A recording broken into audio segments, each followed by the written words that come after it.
Hello, everyone. Welcome back to the weekly Needle in the Lens podcast. I am your host, Kevin, with my co-host, Noah.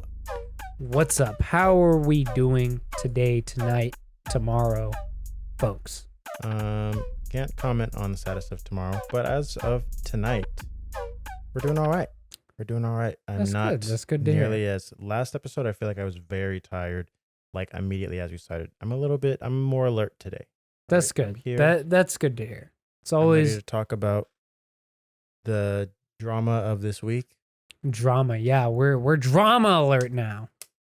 There's a lot of drama this week. Just There's kidding. a lot Fuck of drama. Keemstar, by the way. But we're back. As always, you know how it is. Music, TV, movies, all for viewing or listening pleasure. We got the news today. Lots of news. Lots of news. Yeah, we actually have a pretty stacked episode today with Yeah, it was a lots big week. to talk about. Yeah, surprisingly enough. I mean, I feel like we have a few individual stories that like we could actually just touch on a lot. So, hey, you know, you're going to get lots of content today. So, you better be happy about that. Content for face holes. Let's get into it. All right? Get into it. Yeah. Weren't you just slandering that song on the last I episode? was just slandering the song. Look, I'm telling you, fucking this guy that I play games with just keeps on fucking singing it. And it's stuck in my head. I'm not even gonna, that's catchy as fuck. It's terrible, but it's catchy as fuck. It's a good song. It's Anyway, we don't have to have this argument again. no, I'm not we doing that. I'm have to stopping have it before again. it gets started. Okay, that's extremely rude of you, but fine. Fine. Is it? We were just gonna we're gonna go through the exact same, hit the same beats we hit last time. Exactly. It was just like no one wants to watch that episode again. We What if just they do? gotta- What if it was their favorite episode? You Well, never then know. They can go back and watch it again. Or we can then. recreate it. You know what? We got to start recreating episodes, man. I don't think We're we need to 25 recreate. episodes in. We're already running out of content. No, We we're gotta not running out of recreate- content. We're running out of content that people want to watch. We got to recreate the We're just Tramp gonna- Stamps we're just gonna episode, man. You're gonna keep milking the old hits. Yeah, the old hits. Gotta. Oh. Hey, man, they miss the old needle in the lens. It's like when at the Oscars, like not last year or not this year, but the year before, I think it was, whenever Eminem came out randomly and performed like songs from 8 Mile. You remember that? No, I don't remember that at all. Actually. Oh, it was very random. It was so Oh, random. jeez. Hey, nostalgia's a hell of a drug. I'll say that much. It is. And you It know what? definitely is. We got to pull out the hits sometimes. All the classics. We're gonna come up with new hits. We're gonna give y'all some new hits today. Yeah, exactly. We're in the studio. We are we're in the cooking studio. up. We're cooking up. And you right now. know who else has been in the studio? Kendrick Lamar. Boom. Nice. Look at that. Look at that. We're professional seguers over here, by the way. But yes, if you haven't known already, Kendrick has finally announced somewhat. I'll say that He has spoken. he has Kendrick spoken. He has broken his silence, as Yes. it will. That he has a surprise announcement, has hip hop fans going wild on Twitter. Thank you, Complex, for telling us that everyone is going wild. In fact, Which I feel like is a given when Kendrick Lamar speaks. Like, of course. Everyone's gonna have a lot to. Everyone's going to react. in a big way. Exactly. We got to react, and that's what we're gonna do right now. We're gonna react to essentially his statement that we've both seen, but you know we're gonna go ahead and give our thoughts on that. So he posts this cryptic post right here, oklahoma.com, with this folder, new thoughts. So I mean, I already have the link open, but I figured I'll just walk you folks through it, show you what happens. So you click on the link right here, right? Opens up a nice little tab right here, and then ooh, new thoughts. There's a folder right here. Whoa. Right. I wonder what'll happen when I click it. And then you get the statement right here. So we're going to go and read through it. August 20th, 2021. Yeah, it was 5 days ago as of right now. I spend most of the days with fleeting thoughts, writing, listening, and collecting old beach cruisers. The morning ride keeps me on a hill of silence. I go months without a phone. Love, loss, and grief have disturbed, I was about to say distributed, my comfort zone, but the glimmers of God speak through my music and family. While the world around me evolves, I reflect on what matters the most, the life in which my words will land next. As I produce my final TDE album, that's what a lot of people have hung on to. I feel joy to have been part of such a cultural imprint after 17 years. The struggles, the success, and most importantly, the brotherhood.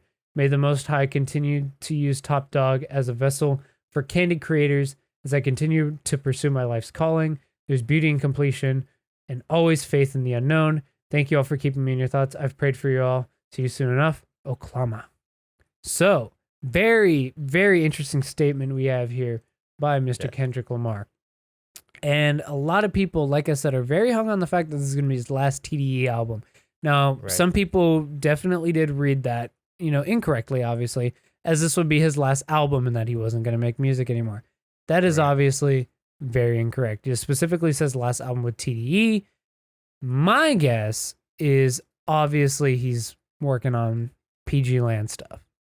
That's definitely the route he's going to go. It's definitely his own like kind of production company deal. So he's probably going to end up releasing music for PG Land now rather than Top Dog. Yeah, I mean that's pretty much what I kind of expected, is that it would just be like PG Lang stuff.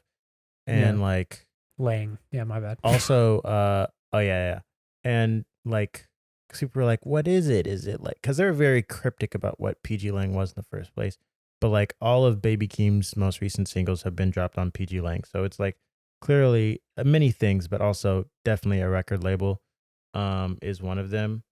So yeah, I don't think he's gonna be leaving music anytime soon. I think we could possibly see him, just from this message, maybe pursuing things also outside of music. I don't know. It's a very interesting message. I will say Kendrick does have a way with words. Just like even reading this message, it's just like, man, it just like makes me feel something. I'm just like, wow. Also, just the way he chooses to live, like, I go months without a phone. Like, geez, man. Yeah. How do you even live like that? Like, realistically speaking, disconnected himself from the outside world. And like seems like he's really, I don't know, been through a lot recently. Obviously saying love, loss, and grief have disturbed his comfort zone. But glimmers of God speak through my music and family. So, yeah, it seems like he's been through a lot in the past, 4 years? And I'm something assuming the like past that. year or two. So yeah, it definitely seems like this album, whatever we get from him, is going to be pretty emotional on some level. Seems like he's dealing with a lot of emotions that he kind of wants to let out. So yeah, like you said, there's beauty in completion and always faith in the unknown. I don't know. I really like this message. Even outside of the like revelation that it is his last TDE album. Oh yeah, definitely. Yeah, no, it was a really really nice read. I really did enjoy reading through that, and kind of like you said, he does have such a way with words, and I mean, it's definitely got me excited for what he's got to bring to his last album with TDE. Obviously, we know Kendrick is more than capable of producing fantastic works. So I definitely have no I guess to say like no reservations that like it'll be bad or anything. I think even even at his worst, his work is still good, still really good. Even at his worst, which obviously does say a lot about his talent. Like you said, it definitely is probably going to be a lot more personal, I would say. It's, just based on this, my guess. And I remember like I want to say it was last year, we had those like rumors and glimmers that it was going to be very rock influenced. I don't know if we're still getting that now. I was thinking the same thing because one, we had those rumors that it was going to be a rock influenced album. Yeah. And then there were also the leaks that we got, like I think 3, maybe 2 or 3 tracks from, I don't know if it was necessarily from the album. There was 2 or 3 Kendrick tracks that had leaked. Yeah. And I remember that from last year. And those didn't necessarily sound rock influence. So I don't know. One of them was Shell and Temple, right? I think so. I know one of them is called Prayer. I didn't catch a lot of the leaks. I did catch Shell and Temple though.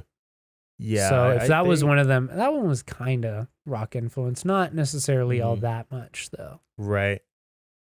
Yeah, so I don't know. I don't think whatever album, because obviously there are rumors that Kendrick was ready to drop last year Yeah. and chose not to with the pandemic. There were like pictures of him out shooting music videos, like, so it seemed like maybe there was kind of something he was gearing up towards, and the Right. pandemic kind of delayed that. But I don't know, from this message it seems like he is in a different space right now, and I don't know, obviously we don't know anything, we know as much as the next guy, Yeah. but I don't know, for some reason reading this message it seems like maybe that work he was putting or he was working on earlier may maybe not entirely scrapped, but he may have gone in a new direction and is working on something new. And I'm sure like the events of the past year affected him as they did a lot of people. So that probably shifted, um, what he wanted to say on an album. And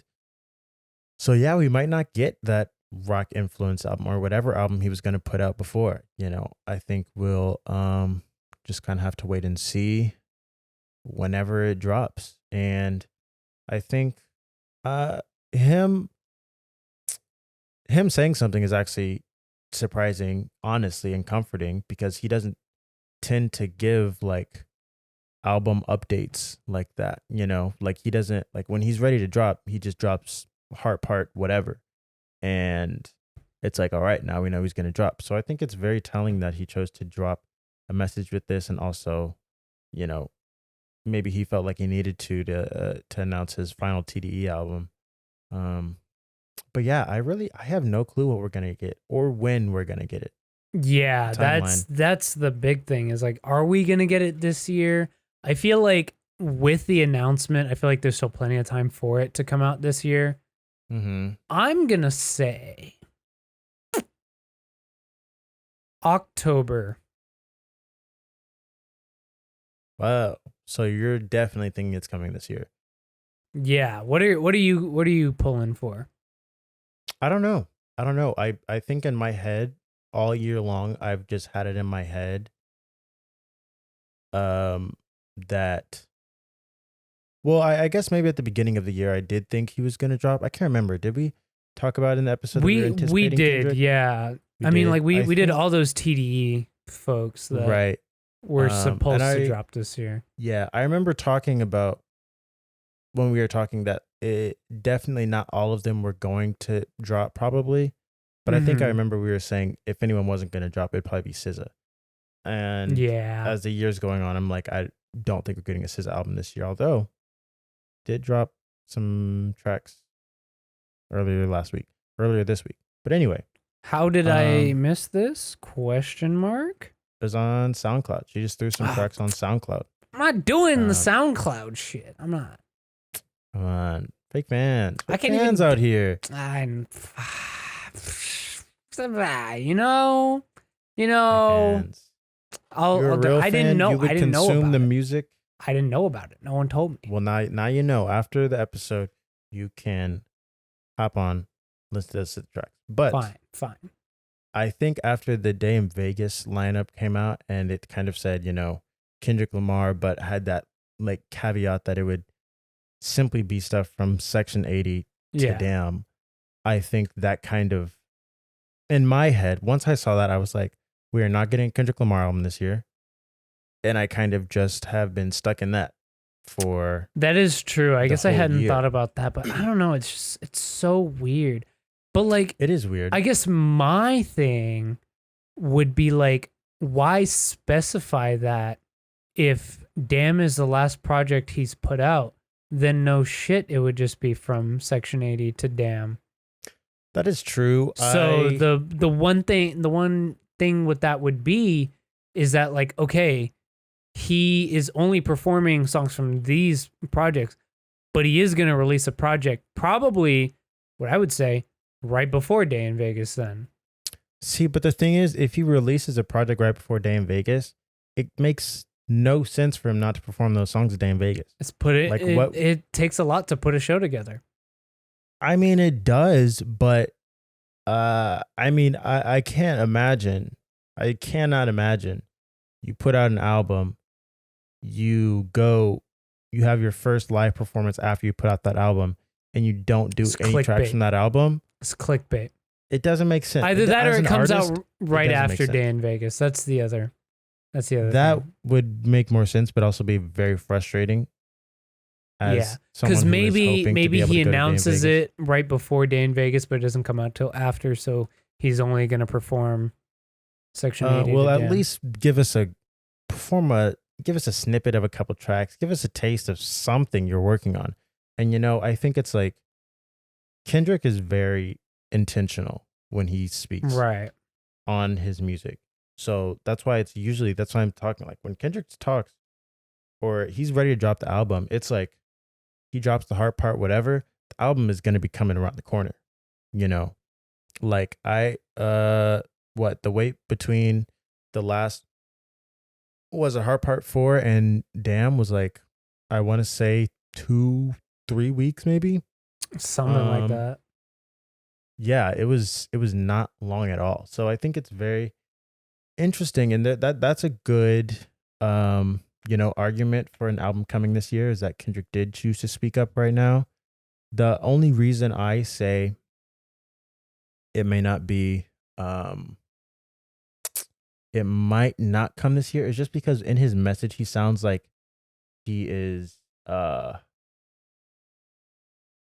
I don't know, as he doesn't say like, doesn't seem like he's finishing the album. It seems like he's in the process of working on the album. Okay, yeah. 'Cause I see what you mean by that. Because I mean the wording is like, as I produce my final TDE album, it kind of feels like it's not like as I finish my final TDE album, like it feels like he's like very much in the process of working on it and still kind of getting out his thoughts and emotions on that. And he says, see you soon enough. So I don't know. Oh, yeah. I don't know. Yeah, it's tough. So it could be, hey, we could very well get a Kendrick Lamar album this year, which would be everything. Hey, I'm not complaining. I'm certainly not complaining. I just don't. I don't think it's coming this year. Yeah, I guess I didn't read too much into his post, and I didn't think about that. So yeah, hey, I could be wrong. You could be wrong, and I hope you're wrong. I hope you're a filthy wrong liar. Me too. I want to be a filthy wrong liar, and I hope that if he does drop an album, that it drops before Day in Vegas, and that he actually chooses to perform those songs at Day in Vegas, because I would like to see him perform those songs at Day in Vegas. That would be nice, yeah. That would definitely be the ideal situation. Yeah. So I don't know. It's very exciting whenever it comes. I feel like at this point, Kendrick has waited so long that I'm not even like, I feel like maybe last year or 2019, I was maybe like foaming at the mouth a little bit to hear from him. Yeah. But I think now that we've waited so long, I'm kind of just like, you know what? When it comes out, it comes out. Yeah. Kind of like the same way it was with Isaiah Rashad. I was like, it's been years. Yeah, I feel after that. a certain point, I'm not like clamoring for it the way that I was a while ago. I'm just like, I'm not fucking twitching. Yeah, no, I get that. Yeah. So I'll be definitely understand that. Yeah, it's gonna come when it comes, and hey, we'll get it. We'll eat that shit up, No, we definitely will eat it up, and I think gotta enjoy it, We and will. now that you've said what you said, definitely looking more like next year drop. But hey, that'll be something we could talk about on our most anticipated of 2022 episode. Yep, because the way things are looking, there are going to be a lot of repeats, people rolling over. Yep. Pretty much. I feel like I'm looking at you, Anderson .Paak. I'm looking at you, Bruno Mars. Yeah. No Worries. Actually, no. I'm not going to bring No Worries into this because that's not Knowledge's fart. Fart? It's not Knowledge's fart. It's not Knowledge's fart, and it's also not his fault. Yeah. Because I'm sure Knowledge is more than ready to drop that album now. Most definitely, yeah. But yeah, and so I think, going back to the Kendrick stuff with all the people saying that, seeing that this is his last TDE album, there were lots of people being like, "Oh my gosh, what happened? Is there beef between Kendrick and TDE?" Da da da da. And like, No. Punch kind of, I think he made a post about him, just like, "Hey, it's all good. Like, we're fine."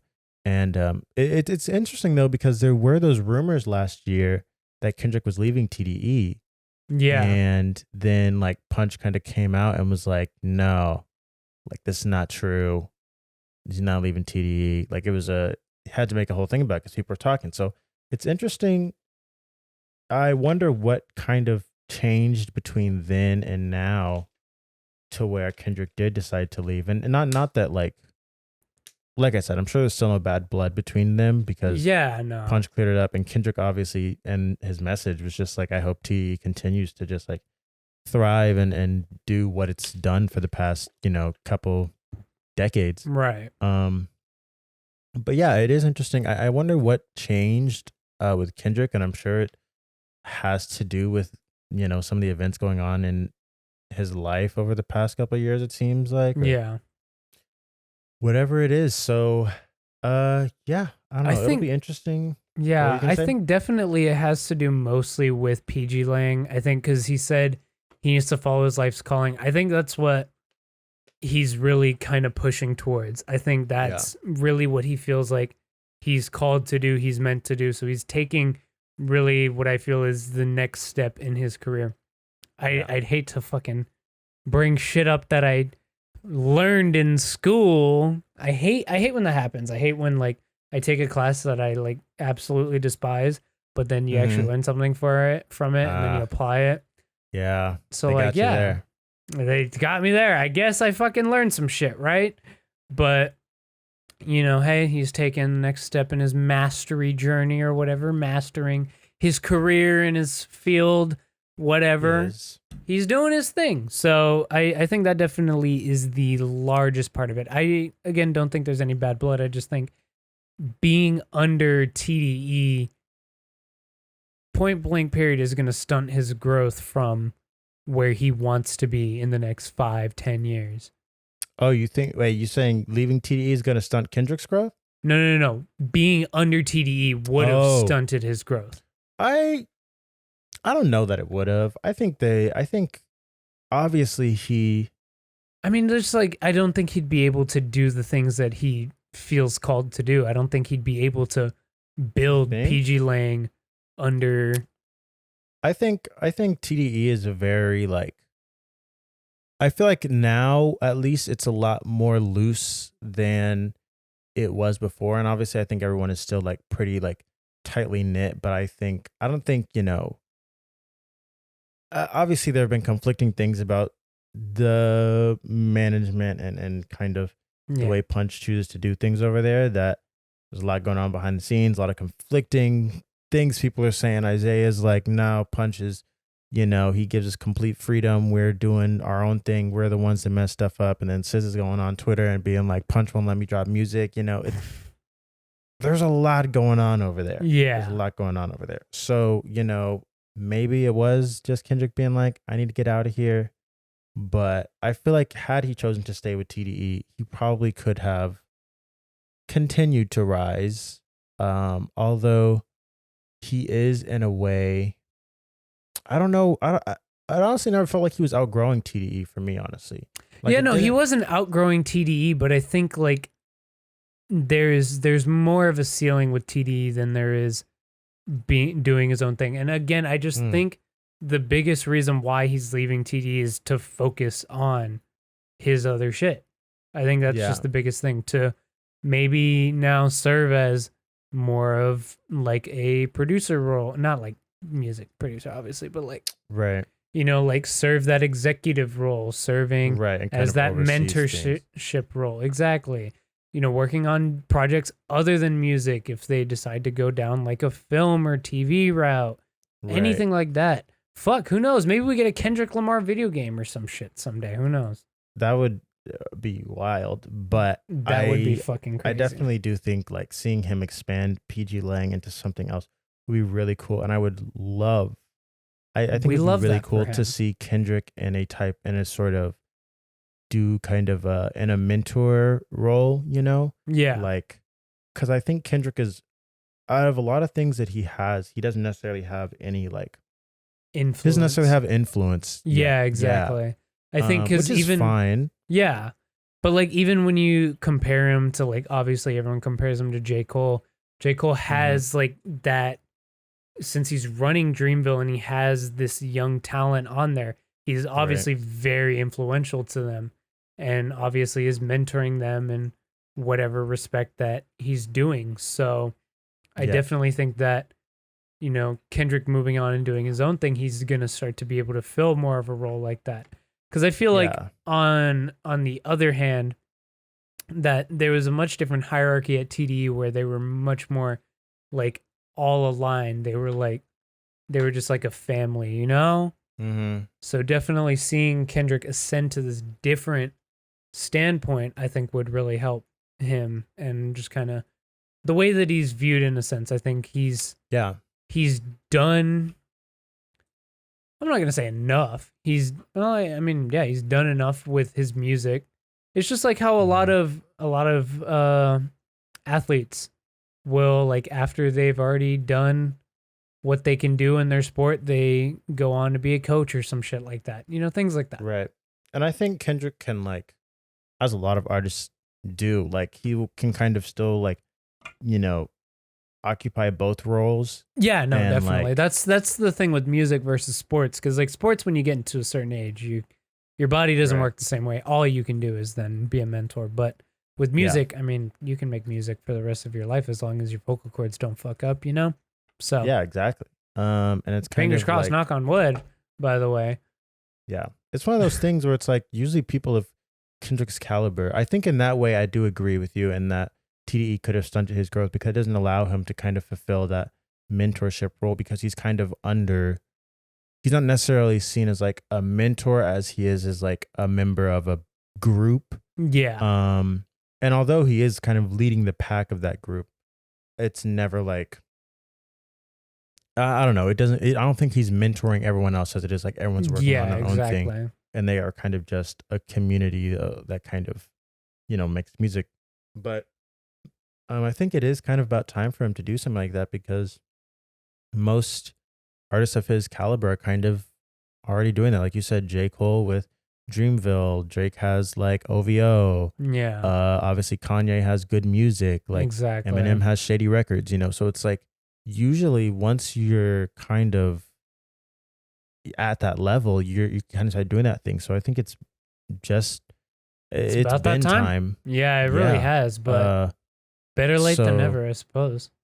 Yeah, better late than never. And I think it'll be interesting because obviously he's got PG Lang. As far as we know, the only person signed to PG Lang right now is Baby Keem. Yes. Who I think is a very interesting voice in rap. And I think speaking of which, we are getting that single with the two of them soon. We are getting that single. We will be hearing from Kendrick Lamar for the first time in quite a long time. Many years. Well, 2 years. Quite a long time. 2 years. What was the last thing he did? The Track with Sir? No, Under the Sun. That was 2019? 2019, yeah. 2 years. 2 years that came out before the Track with Sir? No, that came out after. Because I want to say Chasing Summer was early 2018, and then Revenge of the Dreamers was pretty mid 2018. Or 2019, okay. You know what I mean? Chasing Summer was August 2019. Oh shit. Kind of a not right time to release that, but I mean actually maybe it is the perfect time. I mean, hey, maybe. I think they kind of dropped around the same time, like July. Oh shit, I was wrong and I'm stupid. Okay. Well, hey. But Hair Down was a single though. It was a single, so it might have been. Came out. No, it still came out in August. Oh, okay. Well, never mind. I'm stupid. Ignore me. My opinions don't matter. So yeah, that was the last time we heard Kendrick Lamar, was August 2019.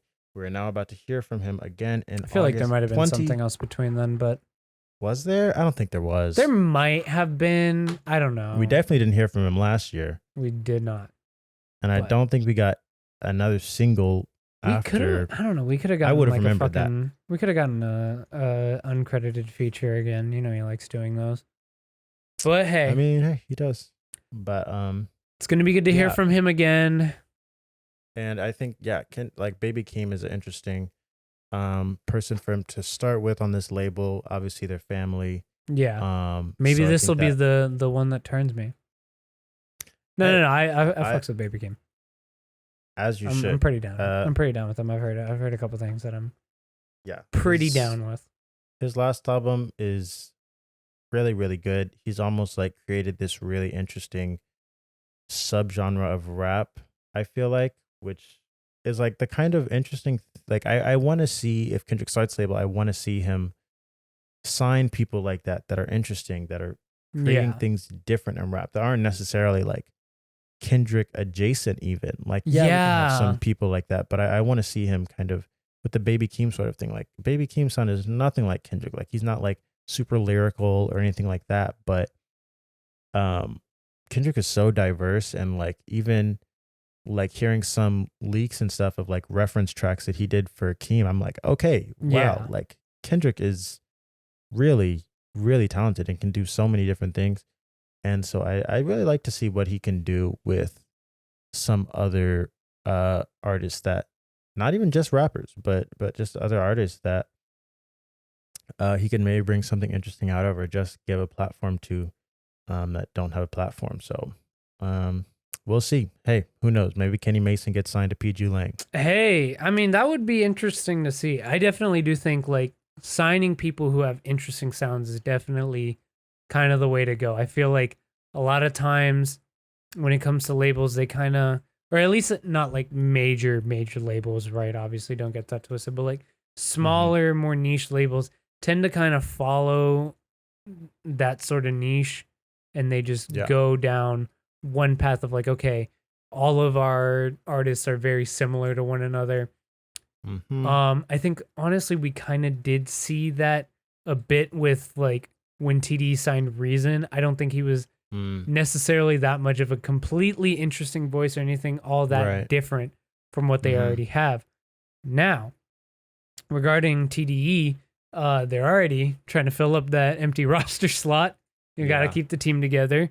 They actually just came out today that they have signed Vaughn. Now, I know you said that you are familiar and that you listened to his EP. Yeah. I mean, I'd obviously never heard of him before today, Right. when Yeah, they of announced course. this, but I did see that they were like, here's Ray Vaughn. He just dropping an EP today. First thing he's dropping via TDE. Yeah. It was like 3 tracks. I was like, all right, let me go check this out. This is exciting. It's a new name on TDE. Let's see what they're bringing to the table as, kind of the future going forward. And after checking out those 3 tracks, I was underwhelmed. Like I was Ooh. really underwhelmed. And that's not to say like this it was bad, but it was not special at all. Like it Right. was like you could literally throw this in with anyone else, and it would, like, anything on the radio, and it would probably be like, okay, whatever. But I think from TDE at least, I'm kind of expecting like a different like something a little bit more than average. Like even you were saying someone like Reason, who doesn't necessarily have the most interesting voice, or like bring, something completely new or original to the table. I would much rather listen to a Reason project than like Reason's last album than like the material that was on this guy's EP. Right. Just because there wasn't necessarily any interesting production. I didn't find him doing anything that interesting with flows or his delivery or anything like that. And I'm just like, if this is the most, this is, you're like, hey, I just got signed to TDE. I'm about to put out my first project on TDE. Yeah, you want to show And out. yeah, and I'm like, if this is like, this is what he was like, I want to make my TDE debut with this. Like, I don't know. I am not, at least right now. And like I said, it's only 3 tracks. Yeah, no, of So course. maybe there's just something that this guy is holding back on, he's capable of, and he's going to save it for the album. But there's not necessarily anything here that makes me go, oh, this guy, he's got potential. He's got Yeah. potential to do something great. Like, if you threw me, one of Earth Gang's first EPs before they got signed to Dreamville, I would have said, okay, wow, these Yeah, guys have potential, like, and they're already capitalizing on it in some way, you know. Whereas exactly. with Yeah. this, I'm like, I don't know what it was that they heard that was like, this guy, like, we need this guy. It's really tough because like I think when you look at the such unique voices of TDE, it's kind of like where do you go from there, obviously. Yeah, So it's like, you know, you have people like Schoolboy Q, you have people like Absol, you have people like, I mean, even J Rock's like he's fucking dope, obviously. yeah, I mean, you've got Isaiah Rashad, you know, you have SZA, you have these unique like voices that stand out that have stood the right, test of time, and it's like it feels like kind of their two most recent signees have been just kind of underwhelming. I mean, obviously, I can't say because I haven't listened to this EP yet, right? I'll know right. for sure probably by the end of the night. Mm-hmm. But it's hard because like you know where do you go from there, and how do these people stand with you know the likes of a Schoolboy Q, the likes of an Absol? You know Yeah, how do these stand up with these people? And you know, hey, if you're padding out the bench, sure, you know maybe you gotta start padding out the bench right, for your starters to you know get some time to rest. But I mean, exactly. hey, But I don't hey, know. the starters have had time to rest. They've had time to rest. They gotta get in the game. They gotta get in the game. Drop some shit, all right? Yeah, Some like, real talk. But I definitely. mean, it's just it's Yeah. tough. It's tough because it's like where are we like what direction are you kind of taking? And it's Hmm. feeling very underwhelming. And Right. they're starting to get passed up by these more up and coming ones. Yeah. And that's my thing. It's just like, what direction are we taking this in? Because I will say this guy sounds a lot more accessible. He sounds very Mm, accessible. And I'm like, maybe that's the way they're going. And not that maybe. like TDE is just like completely inaccessible, Yeah, you they're know, not. but like lyrical, They're a little super more out lyrical there. stuff. Yeah, like super lyrical stuff isn't like what's popping in the mainstream now. Like this Yeah. is close. Like he sounds closer to, like I was saying, something you might hear on the radio. Like it's Yeah. not blowing me Basically, away. if you're trying to make lyrical shit and you're not Kendrick or Cole, Right. Like you're the not first in the there. first track on his EP, I was like, oh, this kind of sounds like Meek Mill. Like it reminds me of Meek Mill. Okay. Um Gotcha. and yeah, I don't know. And there wasn't just necessarily like any interesting production that grabbed me either. So I think it's, and obviously, like I was saying, it's not that like Schoolboy is like super inaccessible. I would say maybe Isaiah's new album is not the most accessible to everyone just because it's extremely vibey. But I mean, they've still I got feel like, like that's why it's super accessible though. oh, you I think think? it's like extreme. I think it's pretty safe. It's Well, it's interesting. good, but Interesting. like I think it's definitely very safe. I mean, like, and I just think just because like, I mean, everyone likes to chill out, you I know. mean, that is true. I guess I just mean accessible in the way of like, is this going to be on the radio? You Yeah. know? Okay. Yeah. No. I Um, definitely don't think. I don't know how. Has he ever been on the radio though? If we're being honest. no, I doubt he's ever been Yeah. on the radio. I mean, the thing is, like, Schoolboy has probably been on the radio. Yeah. I mean, Like Man of the Year. uh, yeah, Collard Um. Greens, Num Num Yeah. Juice probably on the radio. Collard Greens has Um, been popping off a lot on TikTok. really? Like Oh people are yeah, just I getting remember into when they it. were doing that. I don't think they're still doing that one trend, The but the the dance. with the instrumental, and then it was like, when I get think of Yeah. No, they're not still doing that anymore. They're just running the song now. that. They've been getting that, into that. like Kendrick's Spanish verse and shit like that. Oh wow, Yeah, no.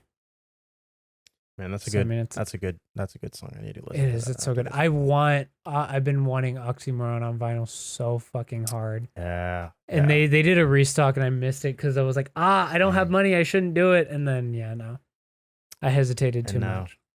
it happens to the best of us, man. It It happens to the does, but best of us. that's definitely a very coveted one. So if you have one, send it to our PO box down below. If you love me, I'm just kidding. We don't have a We PO don't have a box. P And box. yeah, we need to get a PO box though. We will one day. We can do but an unboxing thing. I mean, actually, we need to get a that would be nice. studio, like an actual studio. For being That would be honest, even nicer. But that would be you know, so sick. In time. In time, if you follow us on Um, Patreon when we get a Patreon. when we get a Patreon and an but OnlyFans. They're banning porn now. We can do it. they suspended. They suspended. Oh, they're not doing it anymore? They're not doing it anymore. I am so out of the loop. I think they just announced that today or maybe last night. Oh, okay. Well, yeah, Yeah. that's happening. That's media news, right? Hey, but maybe we'll still be on OnlyFans. Yeah. I mean, like Rico Nasty's on OnlyFans. I don't think she's, posing or anything. Yeah. But Hey, if that's what we got to do to get the money coming in, Neil and the Lens goes OnlyFans. Hey, I'll get my OnlyFans back. I don't give a fuck. They live large. Exactly. The way some of those models live, man. Props to them. They make That could money, be us, bro. No, I can't. I could never. And my complete lack of confidence could never. That's why you just gotta throw on a ski mask or something, just That's got to be some sort of kink, right? 100%. Yeah. Oh, I mean, yeah. That's like robbery fantasy or whatever, right? Yeah. I mean, I think people just do that. I don't know how we're just completely derailing back to music.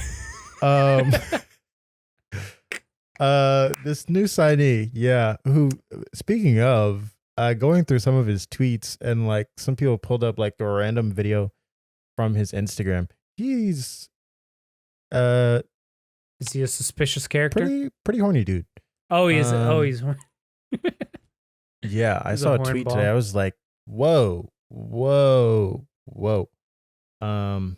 But yeah, I don't know what direction TDE is trying to go in next. Maybe this is the direction they're going in. Is this something more accessible to Maybe. the masses? Which, I mean, if that's what they want to do, then that's what they want to do. But I think it brings up an interesting question, which a lot of people started bringing up after Kendrick announced it would be his last album, is okay, now that Kendrick is leaving TDE, where does that put them in regards to Dreamville?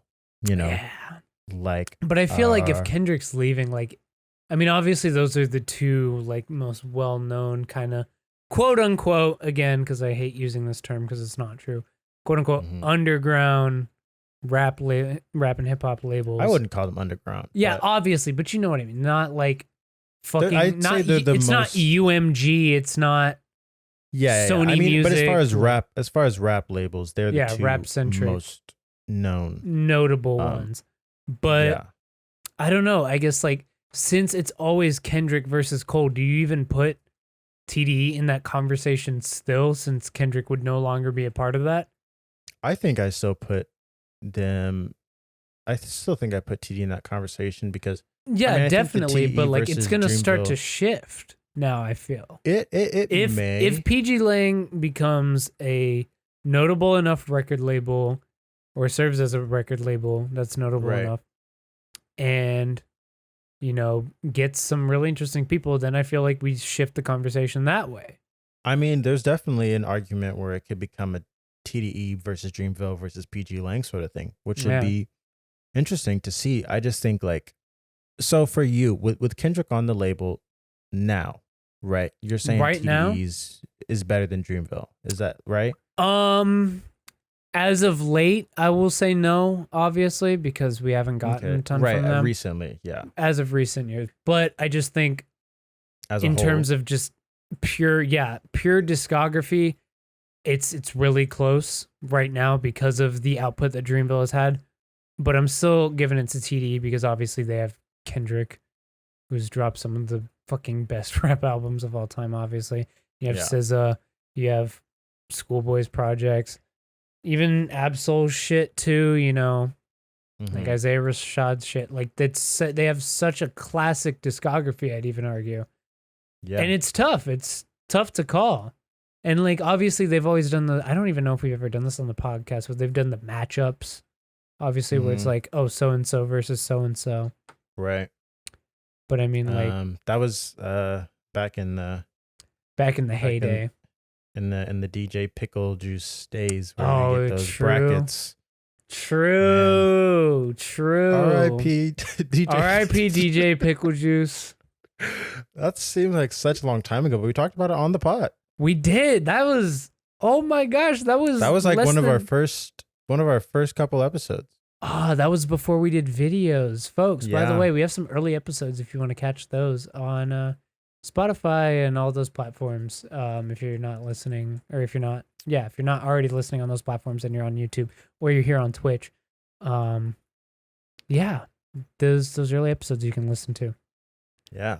So But damn, that's crazy. I didn't even. Yeah. Oh gosh, that did feel like so long ago, huh? it's been a long time. We've been doing the pod. Episode 25, man. This is like a I know. milestone. This is It a really milestone. is. Obviously, we've taken a lot of breaks, but now that we're starting to have. get our stride, the numbers are getting up. Exactly. getting up. We're a quarter of the way to 100 episodes. Exactly, dude. Episode 100. What are we gonna do for We're that? going wild. We're gonna going go wild. buck wild. But that's like what? Over I a mean, year from realistically, yeah, that would be over a year if we on a good, like, good expectations. Well, actually, how many more weeks are there left in this year?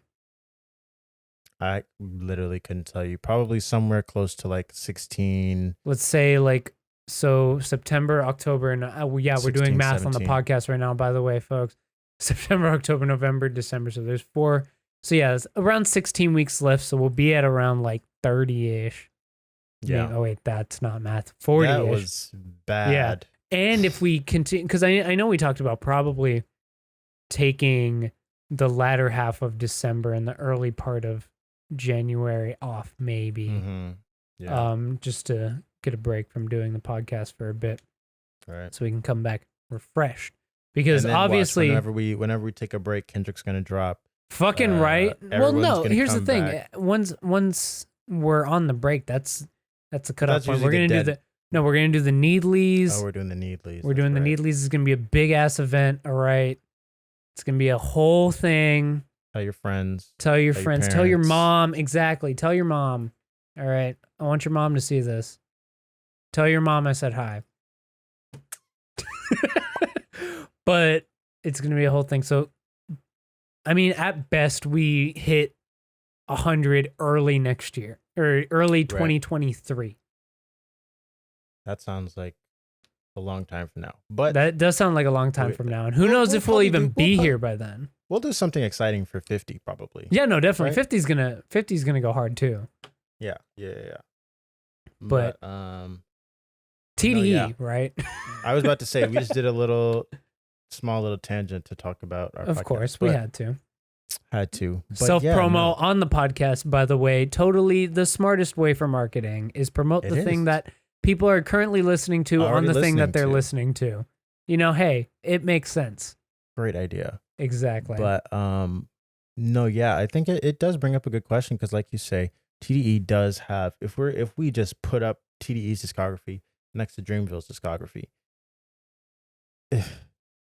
it's No questions asked. No questions asked. You know, as far as Dreamville goes, in terms of discography, the only classic or iconic albums out of that label are really from J. Cole.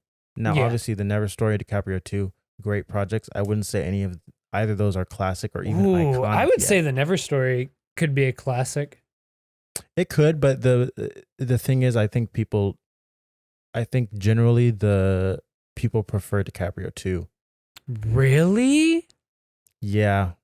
I think people return to that album more, and it just I in think the it's just because it conversation was about more. Jid, I see people talking about DiCaprio 2 a lot more. I guess it was just like more prominent when he was coming up because like he was on the XXL Freshman, and then that dropped. It's true, but I mean, that one's got the DiCaprio 2. It's got all the features. It's got It's got It's got Ofties. 151 Rum. Yeah. It's got what's the other song? I don't know. I feel like I just feel like the Never Story as a cohesive project works more It does. Just it personally. does. in our I opinions, in agree. our humble No- opinions.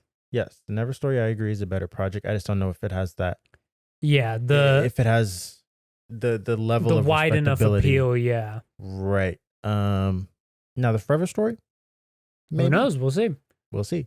But yeah, I think it's very difficult for me personally, to put Dreamville over TDE, just because I don't know, TDE has put in so much time over the years. Yeah. They've proved their talent over the past couple decades, and Dreamville's been going at least strong for only about I think 4 or 5 future years now. potential wise, they've got a much better chance. I think like Future their potential, sheer for sure. output, their sheer output, what seemingly becoming increasing in quality. Obviously, there's some exceptions, but like what Right. they've seemingly just been doing better and better. And I think like Mhm. if you put like not even focusing on discography wise, just in like if you put some of the artists toe to toe, I think you have Dreamville winning in a decent bit of You categories. think? I think so. I think it obviously depends on the matchups you make. Mhm. Because you know what? Actually, we didn't talk about this on the podcast. We talked about this one time, just completely, just separate. But Mhm. like you match up Kendrick and J Cole, and obviously it's Kendrick, right? Right. You know, I've heard some people match up Jid with Schoolboy. That's a much more tougher conversation to have. Mm. But if you match up, and then some I people are think. saying Jid with J Rock, and I feel like that's an easy Oh, you're gonna one. do Jid with It's J Rock over Jid. like Jid and Isaiah?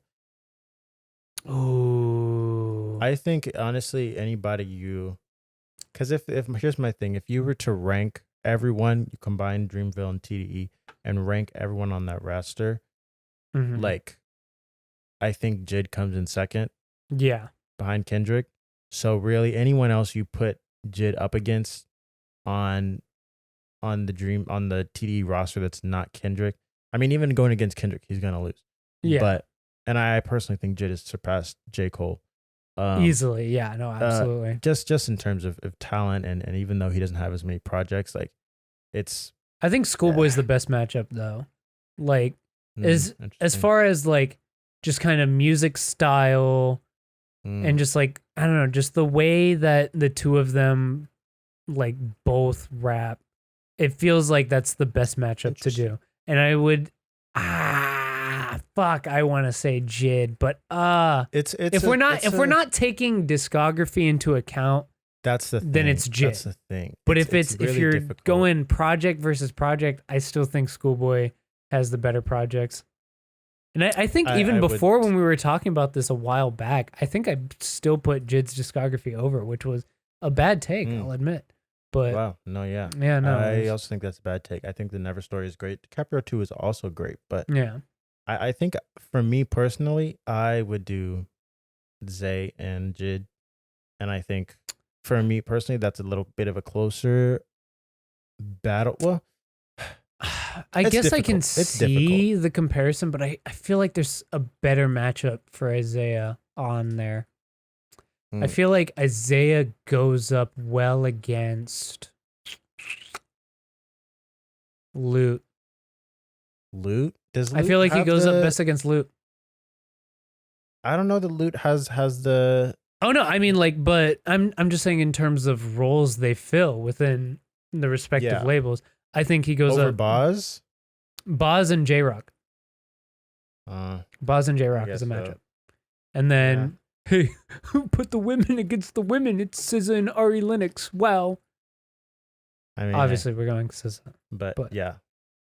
but Yeah. do I love Shea think Butter it's Baby. I don't know if that's in frame here. It's not. It's all the way up there. But do love me some Shea Butter Baby. yeah.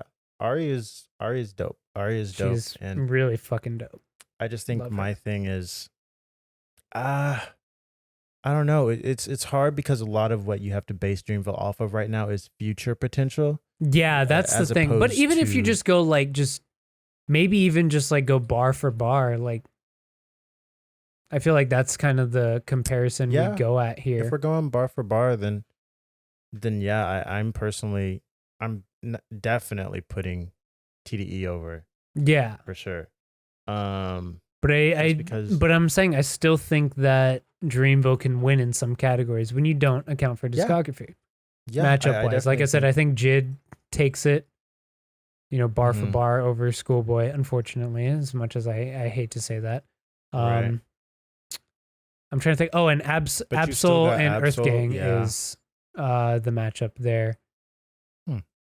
Now I think Sir doesn't have a matchup. I don't know. It's tough because obviously like still Also, I think TDE has maybe a little bit of a bigger roster and yeah, that's the thing is there's more still output.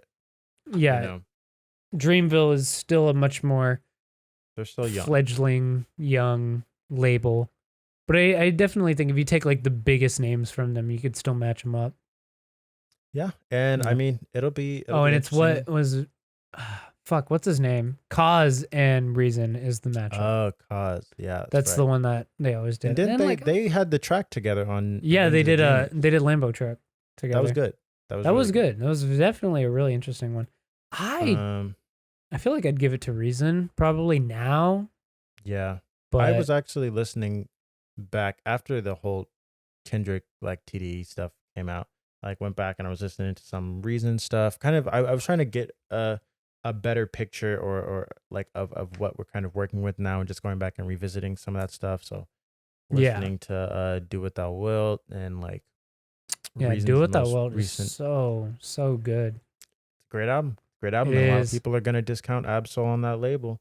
'Cause he They hasn't really dropped in a are. while. He's do not sleep. Do not sleep. Yeah, I'm just saying, and that's the thing with TDE Bro, fuck, that I think. fucking Huey knew then.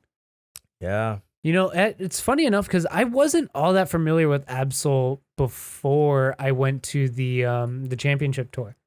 I wasn't all too familiar. I was obviously like vaguely familiar. I heard a couple tracks, especially more of like the Black Hippie stuff. yeah. But hearing him perform Huey knew then, Changed you. it Life changed me. changing experience. I went through his discog right after that. So I was like, oh shit. Yeah. Do Yeah. not sleep on Absol. That's the thing. If TDE, that's another thing that holds TDE back. Is just the long, The long waits with breaks no that they output. take. That's the issue, and that's why like sheer output wise, I mean like by comparison, Dreamville's Lately in the lead. Dreamville's killing it right now. Yeah. And that's where TDE is lacking. Which of course, obviously artists take your time. I guess if that's what you want to do, 100%. do what you need to do.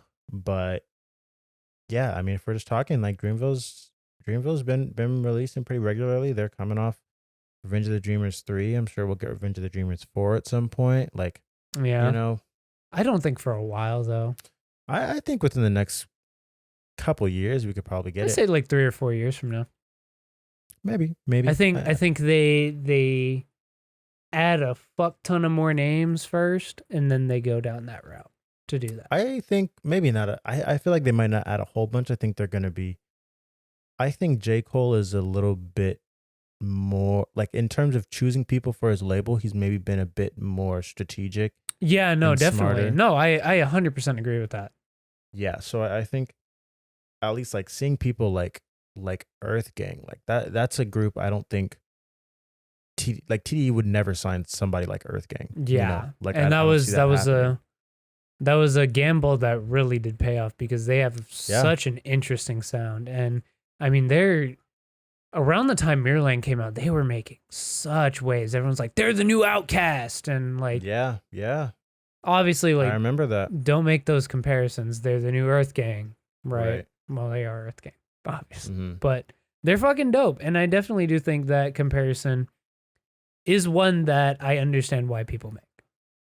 Because you have for sure. a more low-key voice and a very eccentric voice that complement one another, but they're doing their own thing. They're making their own waves, Also, so don't discount. So technically speaking, I think Spillage Village is also under. Is it? I was gonna say, who's Mariba signed to? Because that Mariba is not signed to Dreamville. She's not. But if she were, that would be that would change the game. I'd put her over Ari. I'm just saying. Oh, 100%. That's like not even a question. I'm sorry, but The Jungle's the only way out. Classic. Press it, please, for the love of God. I was just listening to it last night. Oh, it's so Sandstorm. Like, come on. All bad, come on. West Side with Reason. I love that track. Yeah. Good song. Like, Black Truck. She is so talented. Yeah, I'd 100% put her over Ari. No diss to Ari. Still love you. No diss to Ari. Still love you. but Yeah, Reba it'll is be just something else, man. is, and it'll just be interesting to see what happens with the next couple years. I think it's going to be very. I think it's going to get very clear in the next couple years Yeah, where both of these groups are headed. Obviously, Jid and Earth Gang are both gearing up to drop an album, which could, yeah. Ghetto with those Gods is gonna releases, come out. Forever Story. it could So definitely put them up there. yeah, no, Um, I'm honestly like, as much as I'm so excited for the Forever Story, I think just like looking at kind of the concepting that Earth Gang is doing with this album, I'm very excited to see what they do with it because yeah, me it's too. inherently conceptual. So I Right. definitely do want to see what they're gonna like, how they're gonna go down this route. And I Yeah. mean, like, I enjoyed Mirrorland, may not have loved it as much, and it's kind of waned a Mhm. bit in the like over the past. But I mean, hey, I mean they've got what it takes. They've Yeah. have amazing tracks. They've done amazing things. So definitely excited to see how they evolve going into this album. And then obviously the Forever Story. Dude, those tracks, he fucking did that performance. Crack Sandwich.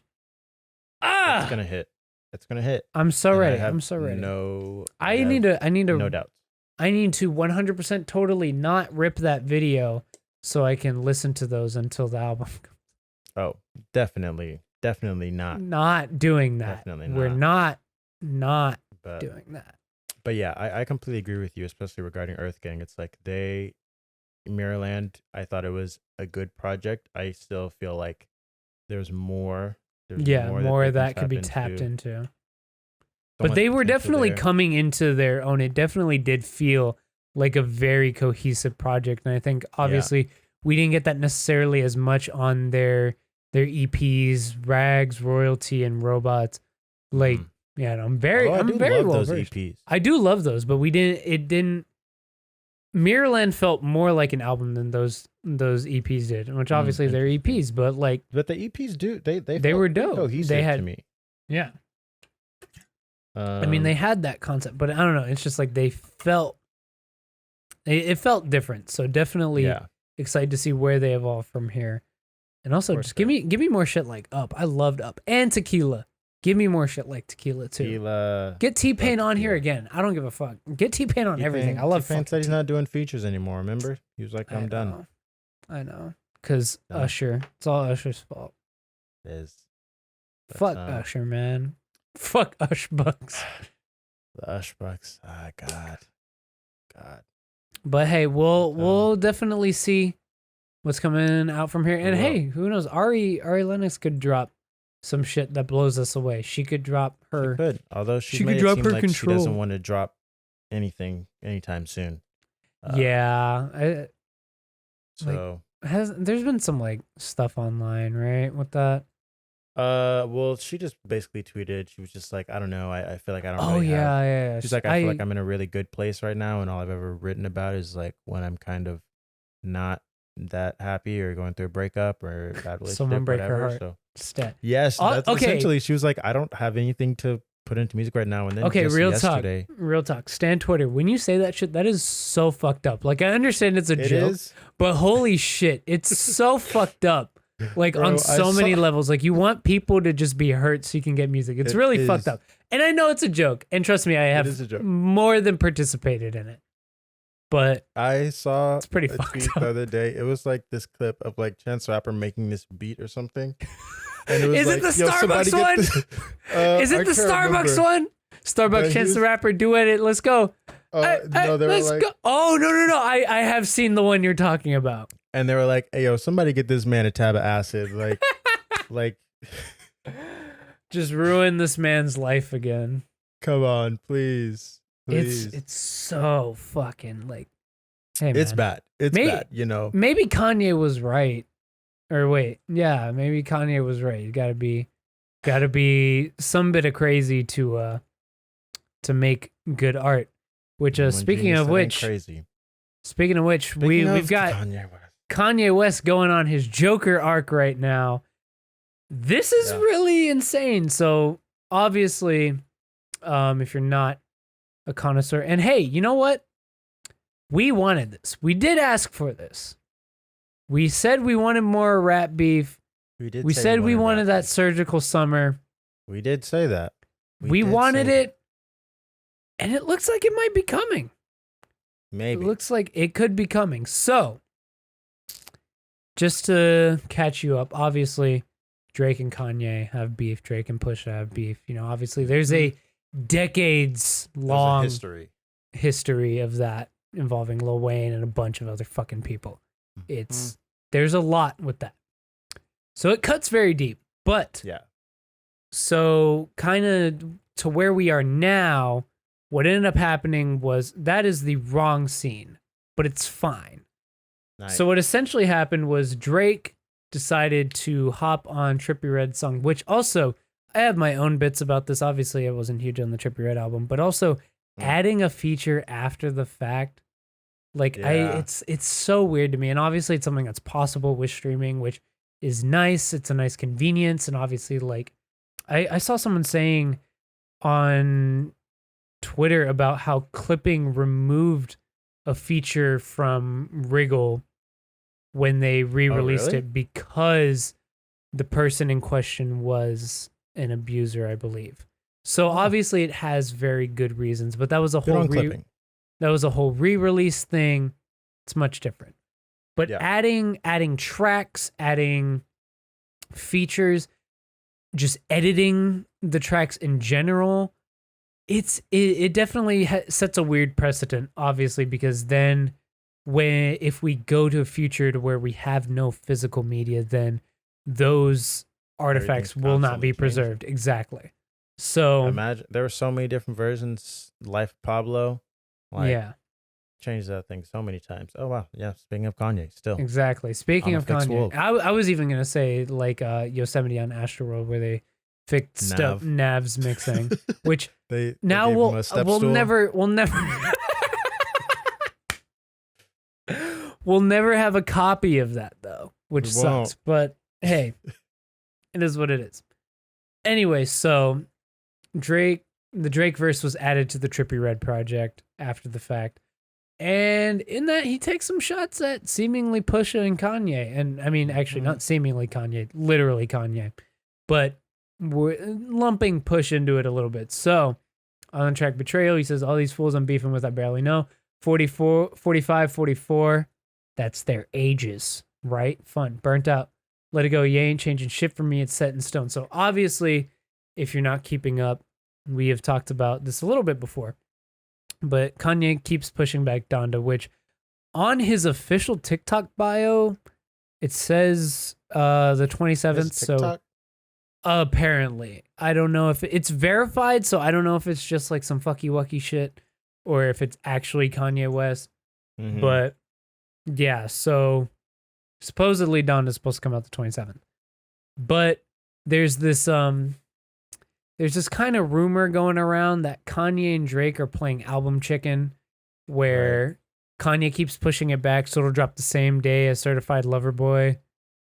And so they can compete for the top spot, which, I mean, a lot of people have already said this, but at the end of the day, Drake will get #1 over Kanye. Yeah. Because he's just more commercially successful. But hey, who knows? We could have a Tyler-esque upset. It would definitely be close. Yeah, it definitely would be close, but especially considering the amount of features that Donda is going to have. Yeah, but I mean, Drake is Drake. That's a different caliber of man. He's a powerhouse. That's a different caliber of man you're competing with there. He could drop a dog shit project and still go #1. Like it is what it is. He would. Hey, but so Kanye. Yeah, I mean, true. As long as they're not dropping the same day. But yeah, there's that whole rumor going around that that's what Kanye's doing with Donda. Right. So Drake says this, and he's like, "No, the release date's set in stone. Kanye's not changing shit. I'm not pushing mine back to avoid his release dates or anything like that." So hey, I mean, good on Drake. I think he knows that, again, like we said, no matter what, he probably will still get the #1. But it would be really interesting to see the both of them drop at the same time. What ended up happening was shortly after, Kanye appeared to respond to Drake's diss by sending a series of messages in one of his group chats, which I want to kind of break down on my own what it's not gonna zoom in, but like what these Who you what think these they are? represent, who these are, and we can get into that in a second. But Yeah. he sends us in a group chat. He adds Pusha to the conversation. I'm assuming you guys have already seen this. I know it's a little small, but he adds Pusha to the conversation. He posts a picture of Joaquin Phoenix's Joker. Says, "I live for this. I've been fucked with by nerd ass jock dudes like you my entire life. You will never recover. I promise you." So hey, we might be getting that surgical summer that we so asked for. We might. Now, You know. obviously, the big D is Drake. Mhm. There's J, M, B, another B, a V, and a T. And what looks like, I don't know if that's the P Pusha that he added or if that's an F. Mm. But that would be 1, 2, 3, 4, 5, 6, 7, 8. That would have to be Pusha because he added Pusha. I know some people were saying maybe the T was the Weeknd. That'd be weird to call him as the Or it could be Weeknd, Tyler. It could be. No, there's no. Oh, well.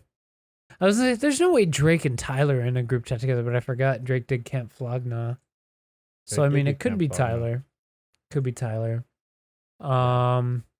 V is Vince Staples, man. For sure. 100%. No, it's That'd Vic be Mensa. wild. It's to Vic hear- Mensa, bro. Yeah, it's got to be Vic Mensa. Yeah. Or it honestly could just be a bunch of people on Kanye's team that we literally don't even know. Yeah, no. It could be that. But, like, why are they in a group chat with Drake? That's the whole thing. And, I mean, It's a lot true. of them also could be real names, not stage names. So Right. that's another thing. Um, I have no guesses as to the other ones. So, I saw get some into it. people speculating online, but What were the ones that you saw? I literally don't even remember. I just remember the weekend. People were saying the Weeknd for T. I'm trying to think. Jay-Z. Jay-Z. Jay-Z.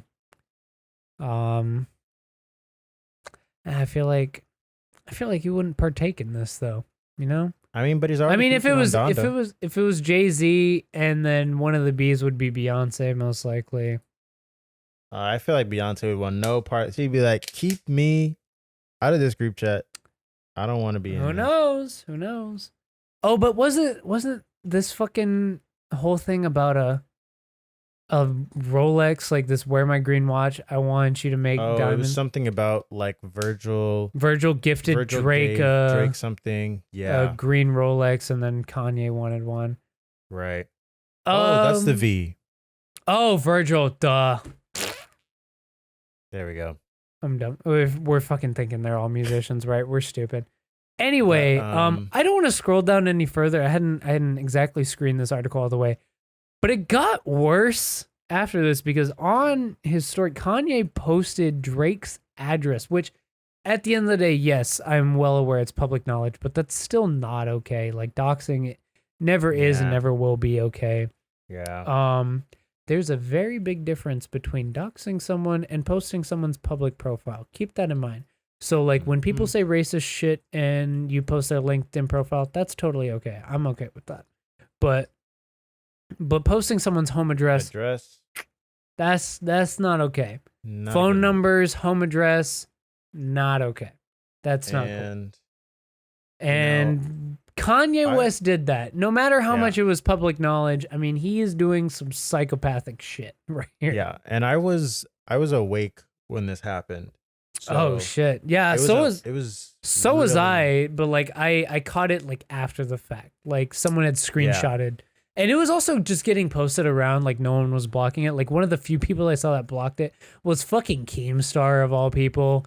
So I mean, hey, why is Keemstar the one with morals here, people? But yeah, it was just getting spread around a lot. Yeah, I saw I had the ever since this whole like Donda rollout started and he's made it seem like he's actually gonna drop the album. I was just like, let me just turn on like post Post notif. notifications to see Yeah. if anything ever drops anything. And then I saw like Kanye West posted a photo. And I was like, let me check this out. And I was like, oh my god, this is beyond like. Get in the studio. Just get in the studio. Like I'm like I that's the kind of beef that I wanted. I didn't want to Get see back y'all in the going, stadium, bro. I didn't want to see y'all going back and forth on social media, you doxing this. Like I just want music. I just want music. And that's like my biggest frustration with all this beef right now. Is I'm just like, where's the music, bro? Like, Yeah. where is the music? That's what we wanted from Surgical Summer. We wanted diss tracks. We wanted fucking diss projects. I don't give a fuck, man. Yeah, I didn't like want, do Kamikaze, I but didn't want better. text. I didn't want text screenshots. I didn't want Drake on his story laughing. Yeah. Like I want music. I want to hear y'all going after each other. As for why this is being resurfaced now by Drake, I can only assume it's to promote his album. I mean, like I said, it has to do with the rumors of Kanye, but like baiting him into dropping Certified Lover Boy so he could drop it on the same day. I feel like even that's not enough for him to go out and make a whole thing about, because it's not even like Kanye has explicitly said this. It's just like speculation from people on the internet. It is, but I don't want to like dog on him. And here's the thing. So I know in the cold open of last episode we talked about not wanting to know if Yo Gotti is hard and shit like that. And yeah. I will I will check Drake because he's not. It's point blank period. He's probably got people around him that are. I wouldn't doubt that. But or Drake. Hey man. But I'll fucking check Drake. All I'm saying is you. I'm not checking Drake at all. All right. It was so funny. Here. It was so funny because fucking people were saying like, oh, fucking Kanye better hope that Drake doesn't take this seriously because he's a real thug. And it's like, okay, that's a little. No, like he's not. Man, he was a Canadian actor on Degrassi. Yeah. And then they posted the picture of him in his like ooh sweatshirt with the hair in the heart in the hair. The Ariana Grande. Yeah, the Ariana Grande pose. Exactly. Yeah. I completely lost track of where I was going with that. That I was gonna fucking thug check Drake. Oh no, but he's sensitive. Like he goes at like honestly anything, like any like criticism. It feels like he true. Like always has to respond. That's what got him into the Pusha T beef. Like he had to respond. It was like he could. And I mean, he didn't need to respond. He didn't need to. It's Pusha T. Like he doesn't have half the fucking fans that he does. Half the fucking people on that listen to Drake probably didn't even know who fucking Pusha T was until the beef. Like, and I know that because Drake fans are still like fucking. Oh, well, where's Pusha T now? Like, look, we respect Pusha T here, obviously, because he makes fucking fantastic music and shit like that. Yeah. But you don't have to respond to everyone who fucking criticizes you. There's also that whole theory around about Drake killing or having X killed, which is insane to me. This is the first I've heard of it. Oh, you haven't heard it? Okay, so all right.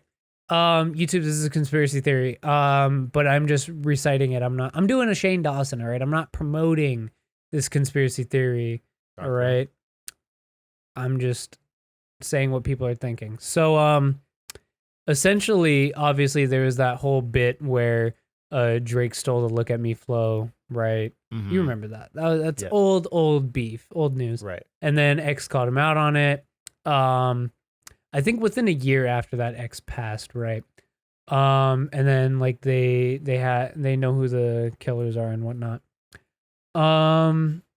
There's a line in a song where Drake, I forgot exactly what it's called, and I'll look it up right now.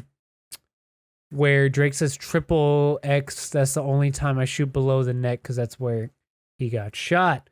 Drake killed triple X. Serving new details. So this is old. This is old news. But yeah, this has resurfaced in recent times, actually, this conspiracy theory. And also X posted a story that says if anyone tries to kill me, it was at Drake. I'm snitching right now. The lyrics say SMS, triple X. That's the only time I ever shoot below the neck. Why you keep on shooting if you know that dude dead? That's the only kind of shit that gets you some respect. So, I mean, obviously, it's very much most likely not true. But it's an interesting conspiracy. I'm not even going to lie about it. I mean, that's an interesting theory. Although if Drake genuinely did set up X to be murdered, he would not incriminate himself on a song. Like, I don't know, man. Drake might, because he thinks he can't be that. He might think he's stupid. that dude that can do that. That's a stupid move. It is a very, very stupid move. But hey, Drake's a real thug, man. Better not mess with him. I'm just saying. I'm not gonna say Drake is like street hard, but I mean he could definitely beat me up, which is probably not saying a lot. But I think I could box Drake. Hey, you go ahead, man. I think I could. How tall is Drake? No, Drake, is he tall? He's pretty tall, I'm pretty sure. But I think I could take him. He's 6 foot. He's only like an inch and a half taller than me. Like, but he's kind of he's a little bit of a bigger dude. Like but I mean, like, if it's gonna be a boxing match, it's gonna be like those YouTuber boxing matches. I'll hit the gym for fucking months doing that. And like, hey, I don't give a shit. Look, real talk, I don't give a shit if I get beat up by Drake. You know how much money I'll get from that? I was about to say, I'll be in your corner. I'll be in your corner, man. Look, I don't give a shit if this man right here beats my ass, okay?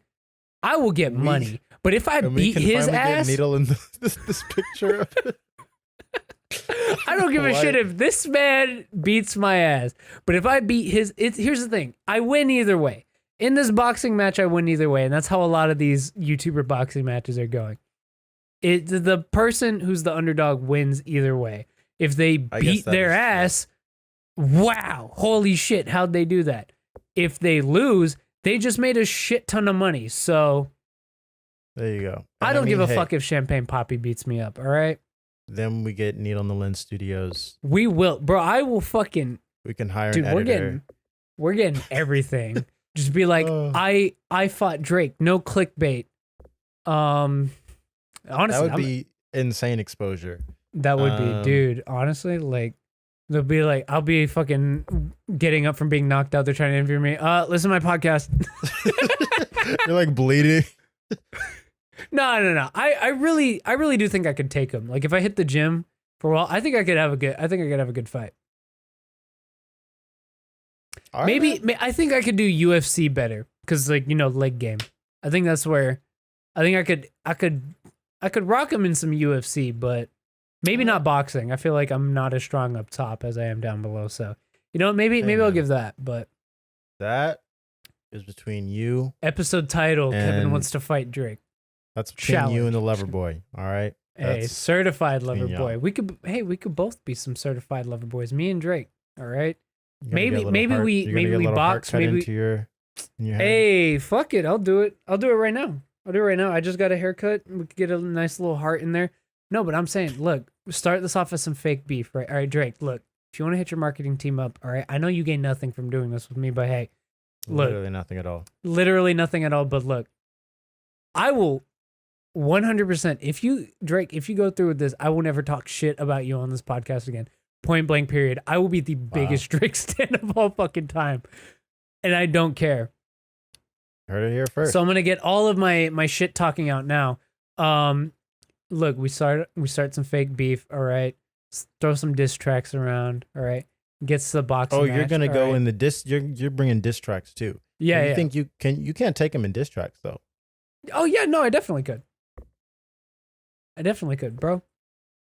I'm gonna fucking go to the Pusha School of Murder. All right. I hope so, man. Because if you get destroyed on a track by Drake, that would be... Look, all I'm saying is he got writers. I could get writers.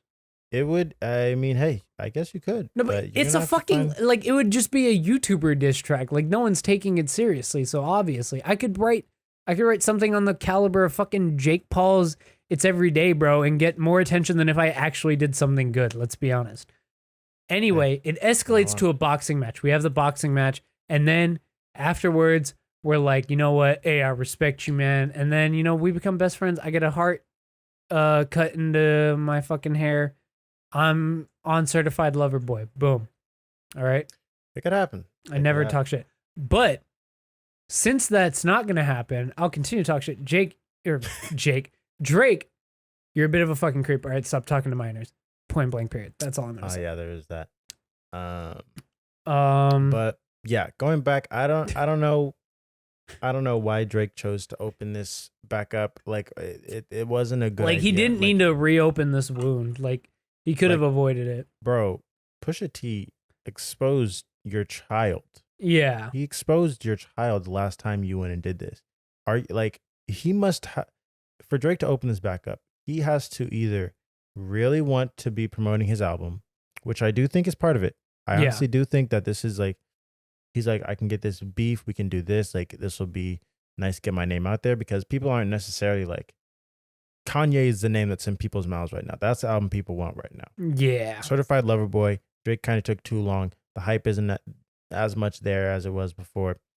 So, you know, he's like, let me stir up some beef. I can get, you know, some promo for this album going.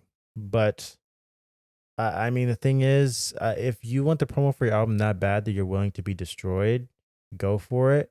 It's either that or he just has something really good against Kanye and Pusha this time. Because I can't see why else you would want to open this up, because you literally got destroyed last time. He didn't even respond. He didn't even respond to Story of Adidon. Yeah. That was, well, I think he did like loosely after the fact, but it was like, unlike his Instagram story, he like talked about no. I think he, on a song, I think he briefly like said something about it. I think maybe I remember that. But I like, don't think it was anything not worth, you know. Yeah, it was like, bro, that was a home run and a half. Like you can't come back from that. That was a bloodbath. And I mean, like, look, if you're someone like Pusha, you'll go for that high grade beef. Like you'll punch up so fucking hard because you know you have that in the back burner. And look, that's what he did. Infrared, he shot the first shot. Drake took the bait and he just went boom, knocked his ass out. Yeah. And that's all I'm waiting for. So I hope at tomorrow, listening. You think we're gonna get like an insane Kanye diss? I want something, whether it's from Kanye or Push. Like Well, no, I'm saying like Drake is gonna have like a Story of Adidon level diss on Kanye. I think the only thing he could do is like if he had sex with Kim Kardashian while they were married. Here's the thing though. Kanye, literally nothing is going to stop this man. Yeah, no, nothing. Like there's literally nothing you can say about him that is going to end his career. Like if there were anything that were going to end Kanye's career, he's already done it. Yeah. At this point, himself. 400 years of slavery sounds like a choice. Yeah. Trump thing, Confederate flag belt, going all in on the on the Jesus thing. Like Kanye is solidified himself. You know, like I don't think there's anything that can be done to kind of take him off of the pedestal that he's on. Oh yeah, no. Anything that comes out about him at this point will probably just give more fuel to the anticipation of Donda, honestly. Even if it's bad. Yeah. His name's just going to be out there even more. So you're saying it's a Kanye win no matter what? I'm saying it's a Kanye win no matter what. Damn. And maybe Drake also, I mean, I think it'd also be a win for Drake. Even if he does get destroyed, it still gets his name out there. I guess so. I think like, I mean, it's not like the Pusha beef like it didn't impacted his career or anything. I don't know. I feel like it might have impacted Scorpion a bit. I think obviously like I don't know how it did like in traditional publication circles, but I know like it was received very poorly after the fact. And I think that mostly had to do with, I feel like a lot of it was scrambled to be completed with the new context of the Pusha diss. I think the thing is maybe just Drake isn't as much an album artist as he used to be.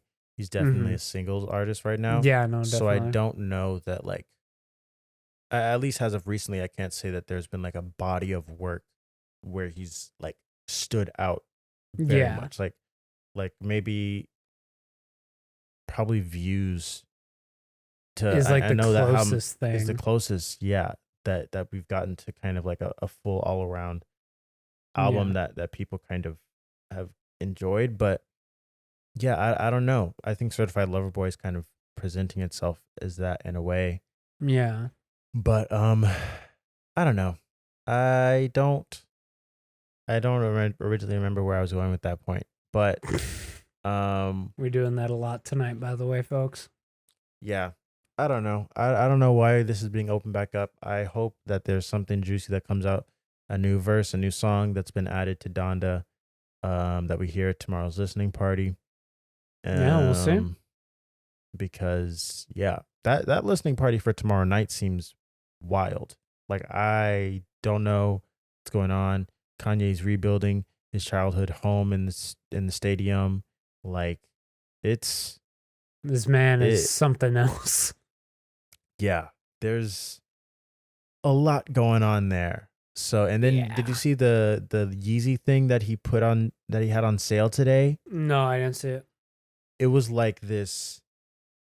Yeah, it was literally like nothing I've ever seen before. It was like this thing. It like plays. It like has all the Donda stems on it, so you can kind of like customize how you play songs. Like you can speed songs up, you can take out the beat, you can isolate vocals. You can Kanye West's new like Donda stem player will apparently let you customize any song. that's the other thing. It comes with Donda already on it, but you can upload any song to it, and it'll isolate the stems Oh my from god. that track. So you can literally like I'll have to send you a video of like somebody using it because it's wild. Like it's wild. It's $200, $200. Yeah. But it comes with Um Donda. yeah, it comes with Donda already on it. Um but yeah, I'm gonna go ahead and order it right now. I'm gonna go it ahead looks and wild. place my order. If it wasn't $200, I would probably get it. It seems really cool. I mean, that Um technology sounds insane though. yeah, Like it, to you just can literally extract the stems. yeah, you can literally just upload it and it isolates stems. That's I like how? How do you even do that? Like, how would you do that from an MP3 file? Like, that makes no sense. It's already compressed down. Like, hey the man, only way I could think is like through AI, but like, obviously AI is not entirely accurate. I fuck if I know. Maybe I need to spend $200 and figure it out. maybe you do. Maybe you do. That's Maybe I where do. our Patreon comes in. Exactly. Donate to our Patreon They're gonna be like, so we're we can gonna get donate to your Patreon just so you can buy Kanye merch. Like tax that's what this deductible, is. baby. Let's go. But yeah, that is to say, Exciting. to see what We'll happens see what tomorrow night. happens. Yes. Hopefully something, because if I don't get any music out of this beef, I'm going to suing. be upset, I'm and I'm suing. going to say that this was literally The pointless. most pointless This beef was ever. Yeah. yeah, this was so stupid. Why even do this? And I guess honestly, the ball is in Kanye and Pusha T's court right now Yeah. for them to say something, and they better say something with the way Kanye's been making it seem like, oh my God, something's Bro, he's coming. in his fucking Joker arc. Like, come on. Yeah. So if I don't get music tomorrow night, I don't think anyone wins or loses. It's just like, what? This was so stupid. Like, yeah. At that this was point, it's so just like, well, stupid. then why? Why did any of this happen? Yeah. There's Yeah. no way nothing happens tomorrow. Though. There's no I way. mean, at the time this episode goes live on YouTube, Yeah. we will have answers. So yeah. So hey, we'll find out then. But you can let us know how stupid we are in the comments, and we will be like, hey, we know, we saw it too. Okay, we just didn't know on Wednesday night, August Right. 25th at that was gonna happen. 9:31 p.m. All right, that's I'm the sorry. timestamp for where we are right now. Okay, Sorry. But sorry we can't that's be. what you got. Sorry we can't see the future. Sorry we're not Doctor Strange. Okay. that Now, was speaking of Doctor was your Strange, let's go segue? ahead and talk about the No Way Home trailer. Why you gotta interrupt my segue like that, bro? It was a bumpy segue. It was a bumpy, but hey, segue. we're on good segues today. Like, I'm not even gonna lie. I feel like the past few episodes, our segues have been They've been clunky, but they better. work. You know. I feel like my segues have been pretty smooth. I don't know, man. I'm a step seguer, so I'll go from like 1 to 2 to 3 to 4, as opposed to from 1 to 4. Like, I want all the context. Yeah, I think sometimes. So like what? How could I have done that better? Could I have been like, sorry, I can't see the future. Speaking of seeing the future, let's talk about Doctor Strange in the No Way Home trailer. Would that have been better? Maybe you would just be like, speaking of the future. I don't know. Yeah, see, no. Yeah, you can't. No. You can't do because anything. here's the thing. You can't do You it better set than it me. up. It's because of the way you set it up, though. Because the way you set it up, it though. works. Maybe I would have set it up a different way. And I don't know. I'm not in the moment. But I mean, you had the didn't you do you did the segue to the Kanye segment, right? I feel like that was I feel like I remember that being not too bad.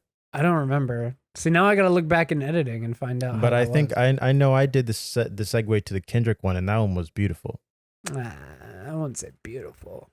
It was pretty nice. All right, anyway, whatever.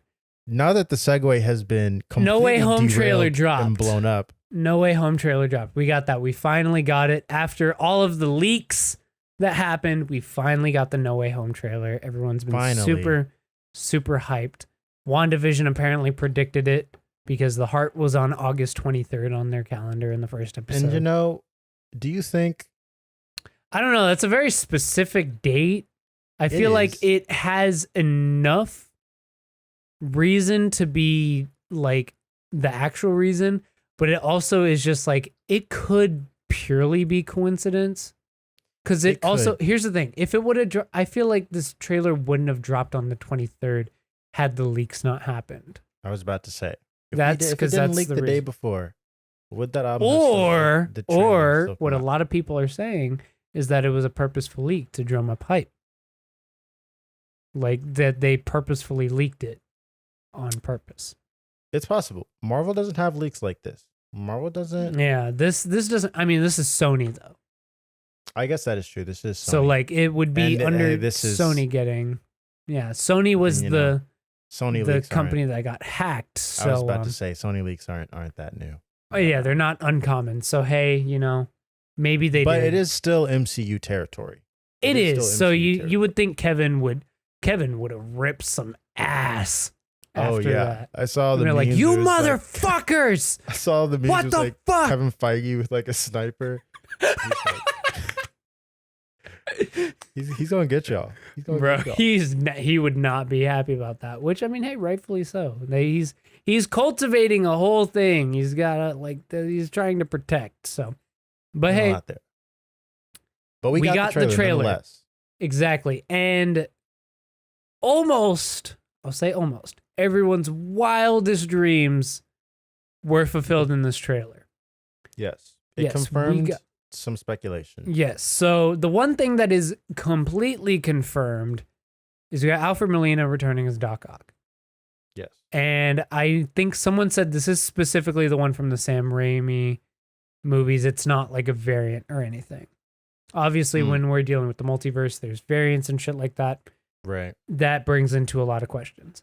Secondly, another thing that everyone was super hype about was these little pumpkin bombs that lead us to believe the Green Goblin is returning, which he is, because I actually didn't pull this up and I should have. If you were watching my stream on twitch.tv/FlipTV Live, we did a live reaction once the trailer dropped.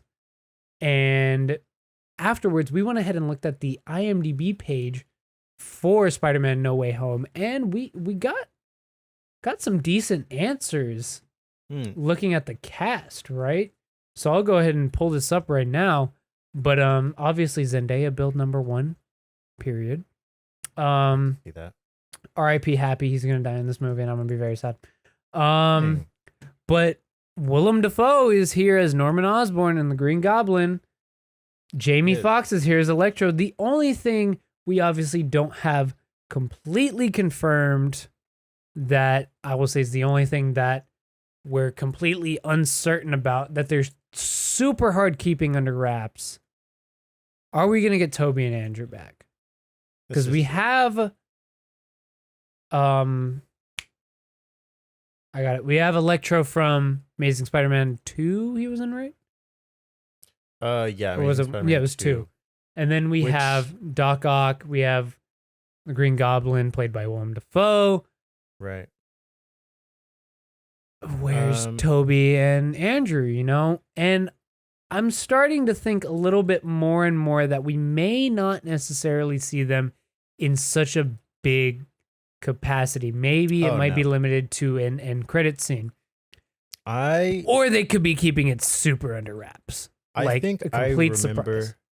Whenever these leaks started first happening, or it's the speculation, I guess, that they would be in the movie, I do remember people saying like it's very possible that it could be in like cameo capacity, or in like a third act capacity, you know? Yeah, like at the very end. Yeah, we just get kind of like a little 3-way team up between all of them.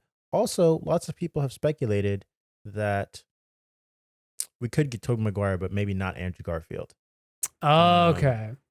Which I feel like I could see a little more. Like I could see Toby coming back more than Andrew, just because I know Andrew has kind of like a complicated relationship with how he feels about the Spider-Man stuff.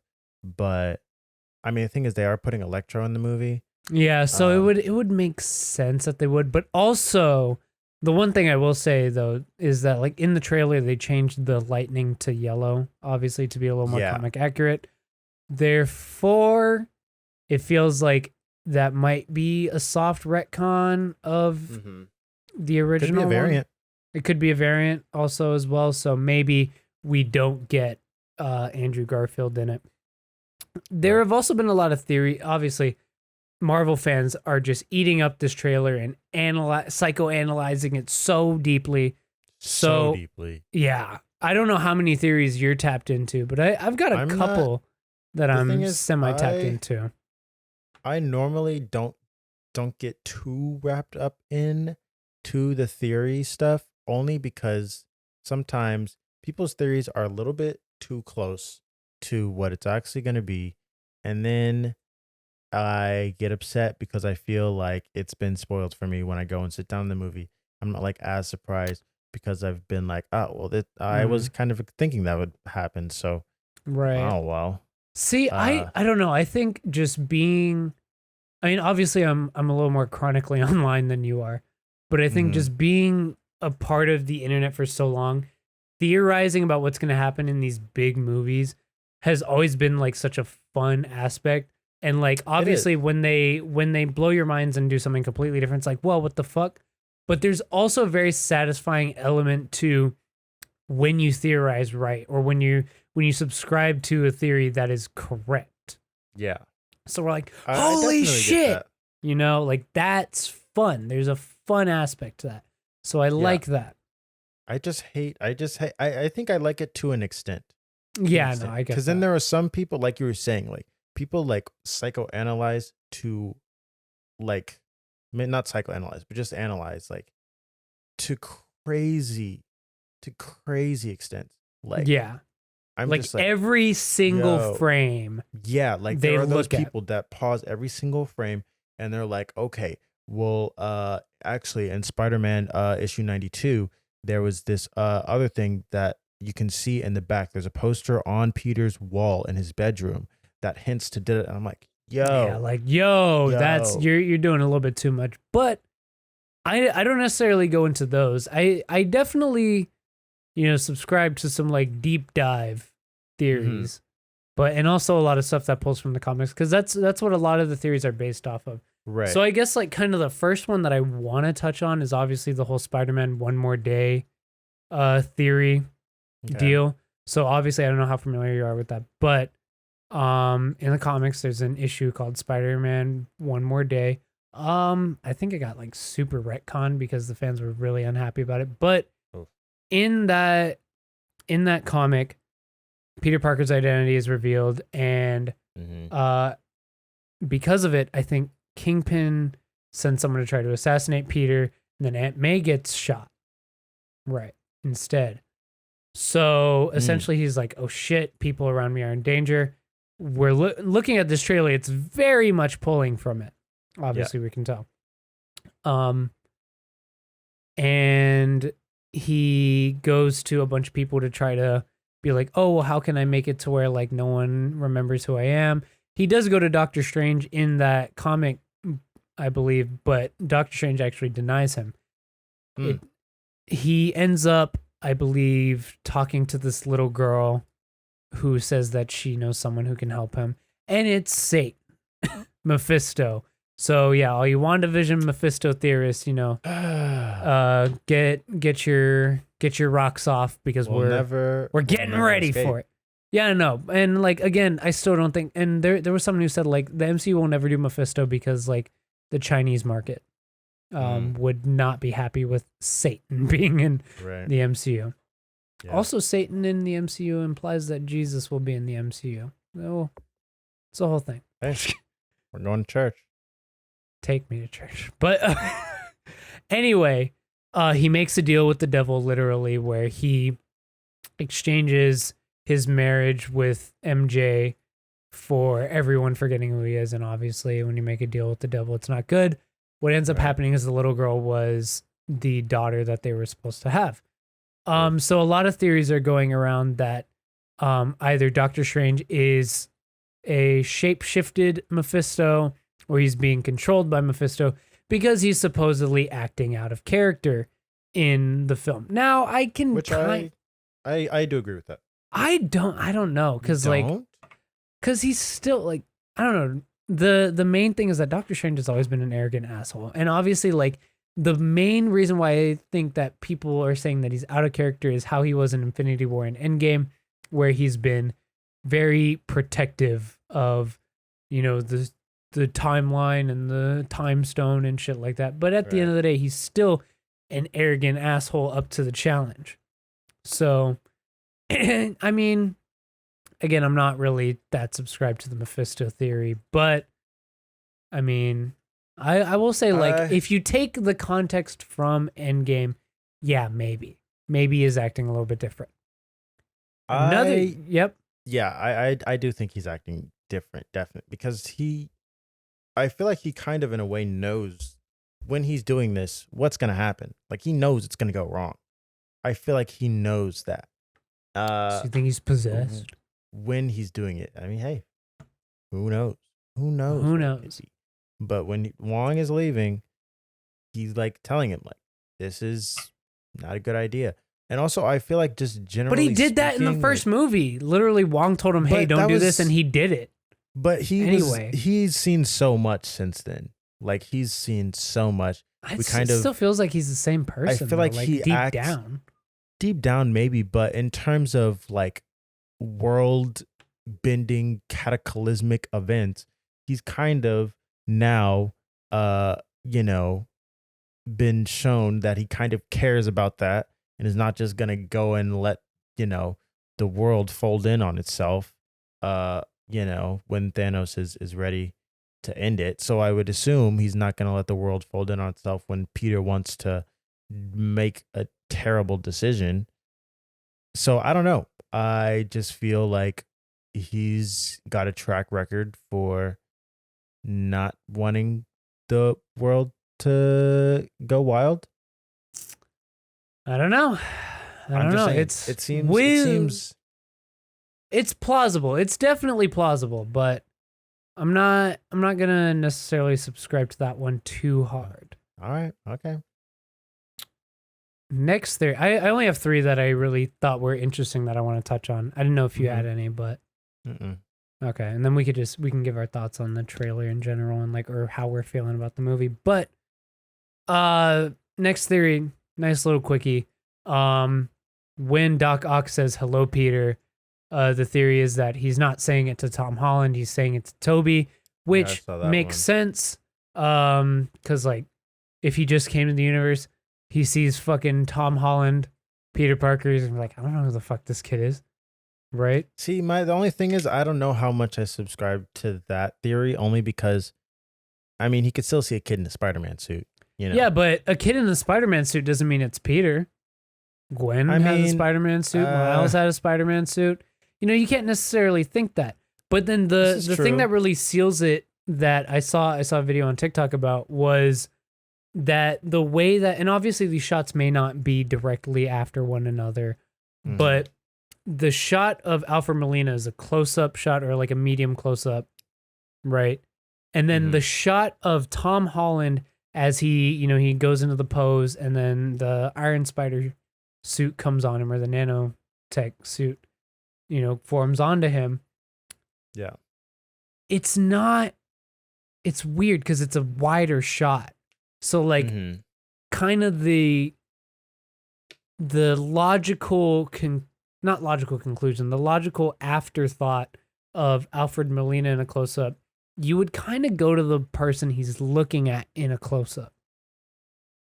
So that is true. Although I will say, like you were saying, I feel like those scenes are not next to each other.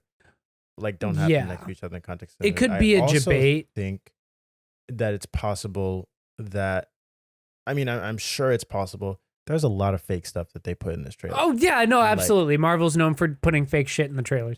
Who knows? Maybe fucking Doc Ock isn't even in this movie. Maybe they're hardcore debating us. Okay, that would be just that would be so fucked up. Too much. But I think like it's super possible that the background that is actually behind Doc Ock in the shot that we see is not even the real background. Yeah, like he could definitely be somewhere else. So I don't know. I think he could be talking to Tom Holland. He could be talking to Tobey Maguire. I generally accept this theory. I will say, just because it feels like it makes more sense him talking to Tobey. Maybe. I don't know. I don't know. I think I'm trying to. There are lots of expectations for this movie. And obviously, we're going into this movie with lots of expectations, and I think one of them is that they're going to see Spider-Man, and I don't know if I will see Spider-Man plural. Men. And so I'm trying to kind of set your expectations correct. Expectations, yeah, not set them low, but just correct set them at an acceptable level, so that way you can be pleasantly surprised if you do see Spider-Man, but not disappointed if you don't. I think we definitely will. I think we definitely will. It's just in what capacity do we?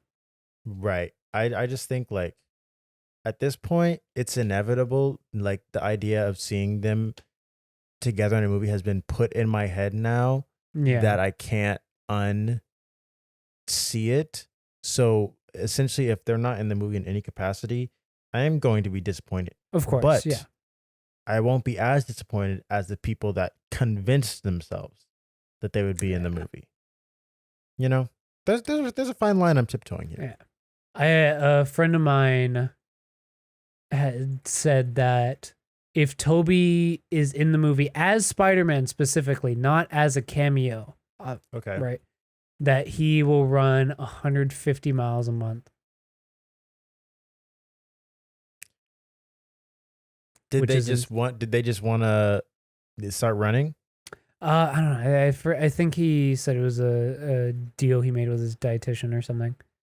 I don't know, but like, yeah. So that's a pretty lofty. It is. It's definitely doable, though. I mean, his logic is 2.5 miles in the morning, 2.5 miles at night. Hey, if you're built for it, go for it. I am not built for it, and will not be going for it. You're built for it. Come on. No, I have very, very bad at cardiovascular. I'm very bad at cardiovascular though. Like I can lift, I can't like. That's fine. Hop on the treadmill a little bit. You're gonna. That's what I'm working on. You'll be right. You'll be right there. You'll be right there.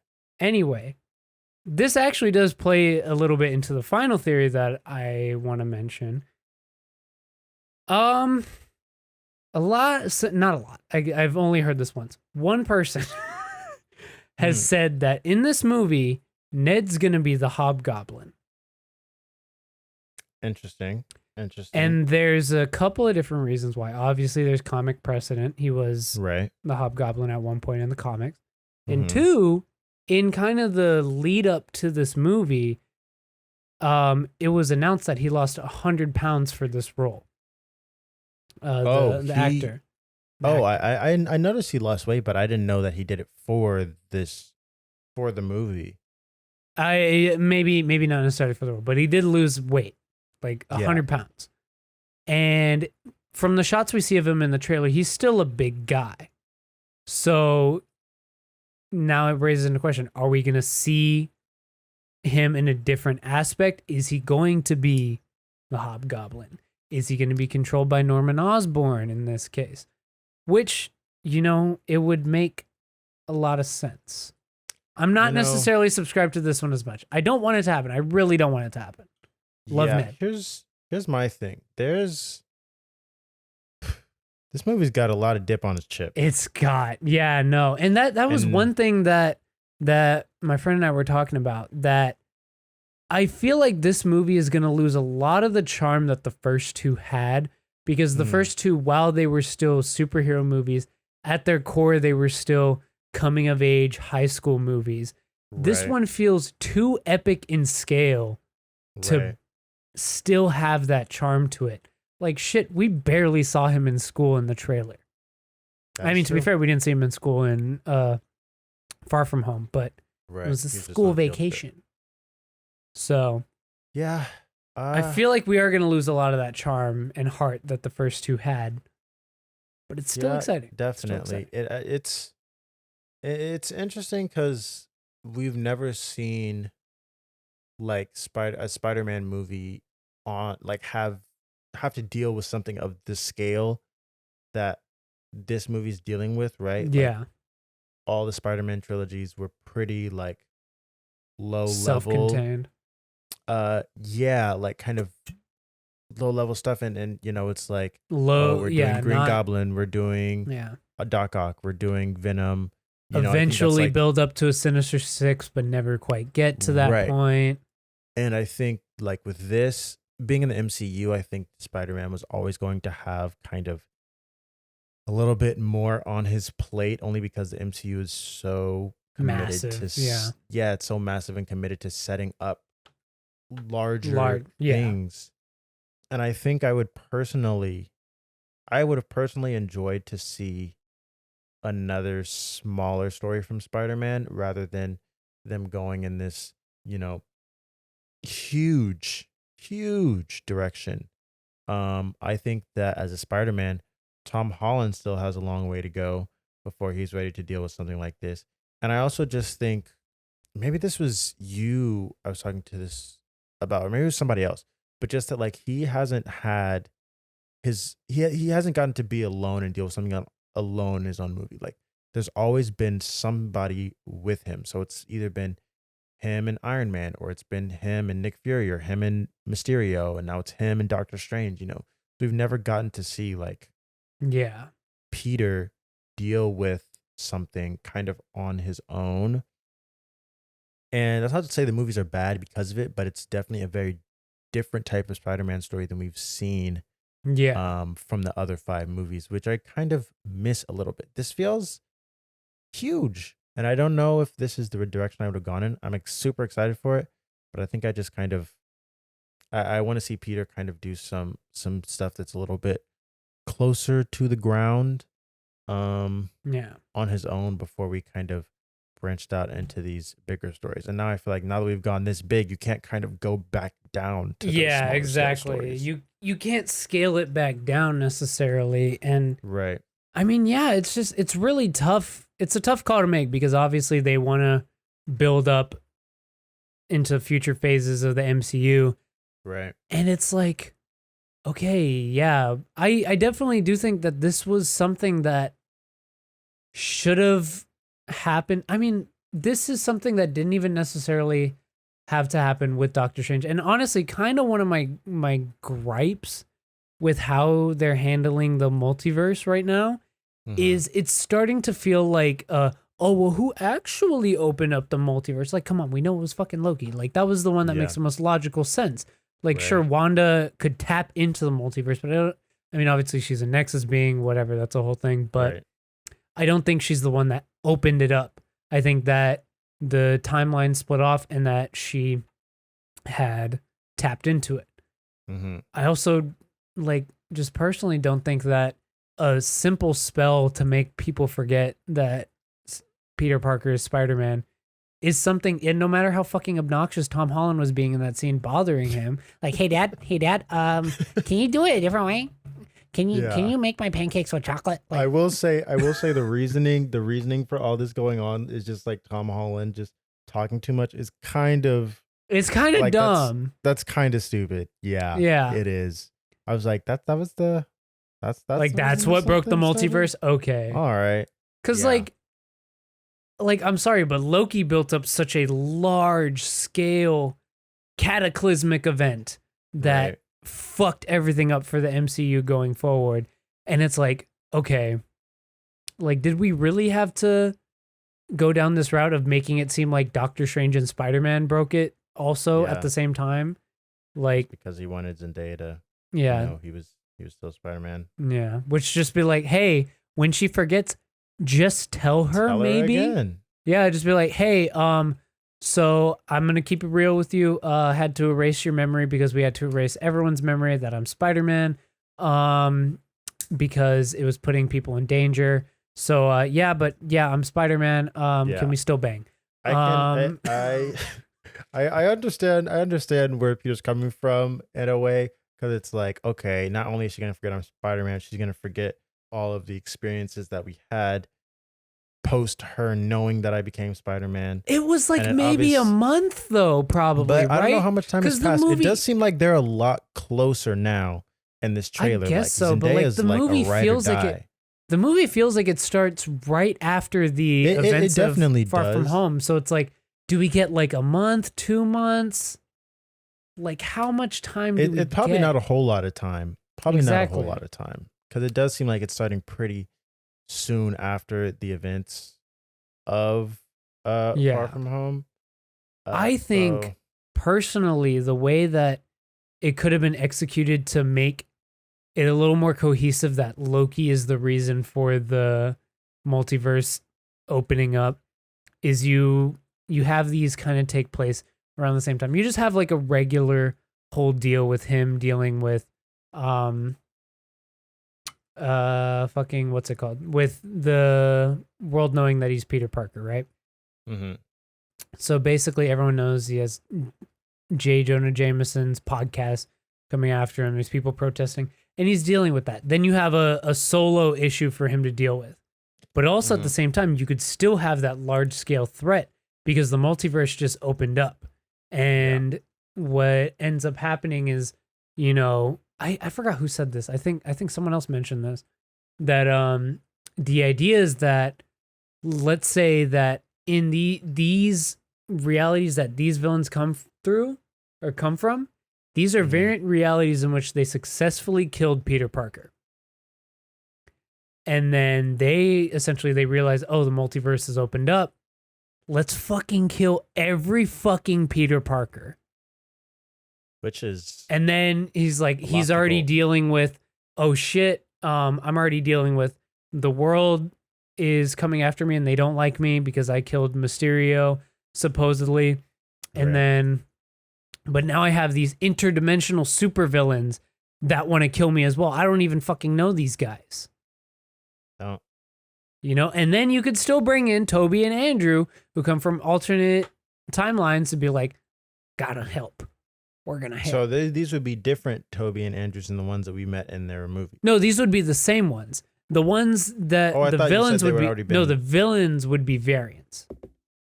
But I thought you said that they would have already killed their respective Peters. Yeah, but the villains come from separate universes. Because in the movies, they obviously won. Oh, okay. The I see what you're saying. I see what you're Spider-Man saying. won in the movies, but in these variant timelines, the villains won, killed So Peter. you're saying we're not getting Willem Dafoe from that Spider-Man from the Raimi alternate Spider-Man. Sam Raimi Spider-Man 1 and 2, and Got you. that's what I'm saying. Hey, maybe. The thing is, literally, no one will know anything. Yeah, no one Until will know. we are I'm just saying seated that would have on- been that probably would have been It's the a way that I direction. would have approached that Yeah. instead. So you could keep that small scale personal issue that he's dealing with that like even still is like tangentially related to high school experience, being ostracized and shit like that. Like stop bullying, right? Yeah. I Also, speaking of bullying, it's I saw in the trailer someone pointed out because I didn't see, but now he's got Flash's by his side now. yeah. He's, and I he's mean got like blonde hair. he likes Spider-Man. Yeah, so I'm sure He's once like this I revelation- never it's like I like Spider-Man. He's doing good for the people. that'll be funny to see in the movie. I want to Yeah. see that conversation go down. But he's also got blonde hair now, which is which is interesting. again more comic accurate. They're going down those routes. They're now. going. Trying to, like, Although I do fix- think like if we've learned anything from the MCU, they like to stray away from the comics. They do, but like it seems like at least like design choices, they're starting to go more towards that. Yeah, I mean, obviously we definitely. had the costumes in WandaVision.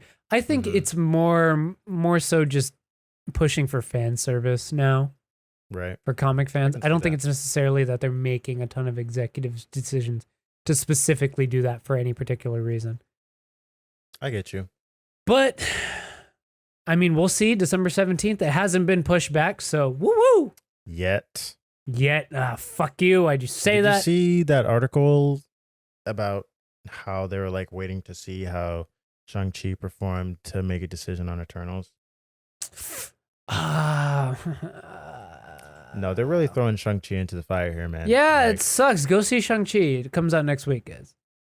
yeah. I've been saying it for the past month, but go see it, please. It'll be a rough one for Shang-Chi. Yeah. Hopefully they can pull out an upset. We'll see. I mean, I don't know, man. I was looking ahead. I mean, it's still pretty easy to get seats for all the showings that I was looking at, Mhm. but I mean, who knows? Come next week. I may need to start working on ordering those ahead. I've got all the homies coming with, so I mean, hey, That's we're nice. pulling Yeah, up. I haven't looked. Oh wow, I just opened Fandango and got a little Look at that. got a trailer right there. So But But yeah, yeah, we'll see how hopefully- Shang-Chi does. We'll see what they do about Eternals. It's a Christmas movie. There's no way they push it back anymore. I hope not. It I would be hope it doesn't dumb. get pushed I feel like they'd push Eternals to next year before they push Spider-Man. I would be upset. I would be upset honestly, too, but they would 'cause do I'm that. Personally, still, I'm looking forward to Eternals more than Spider-Man. I'm sorry. I know the Spider-Man hype train is huge I right am now. looking I'm forward on the to hype them train. for different reasons.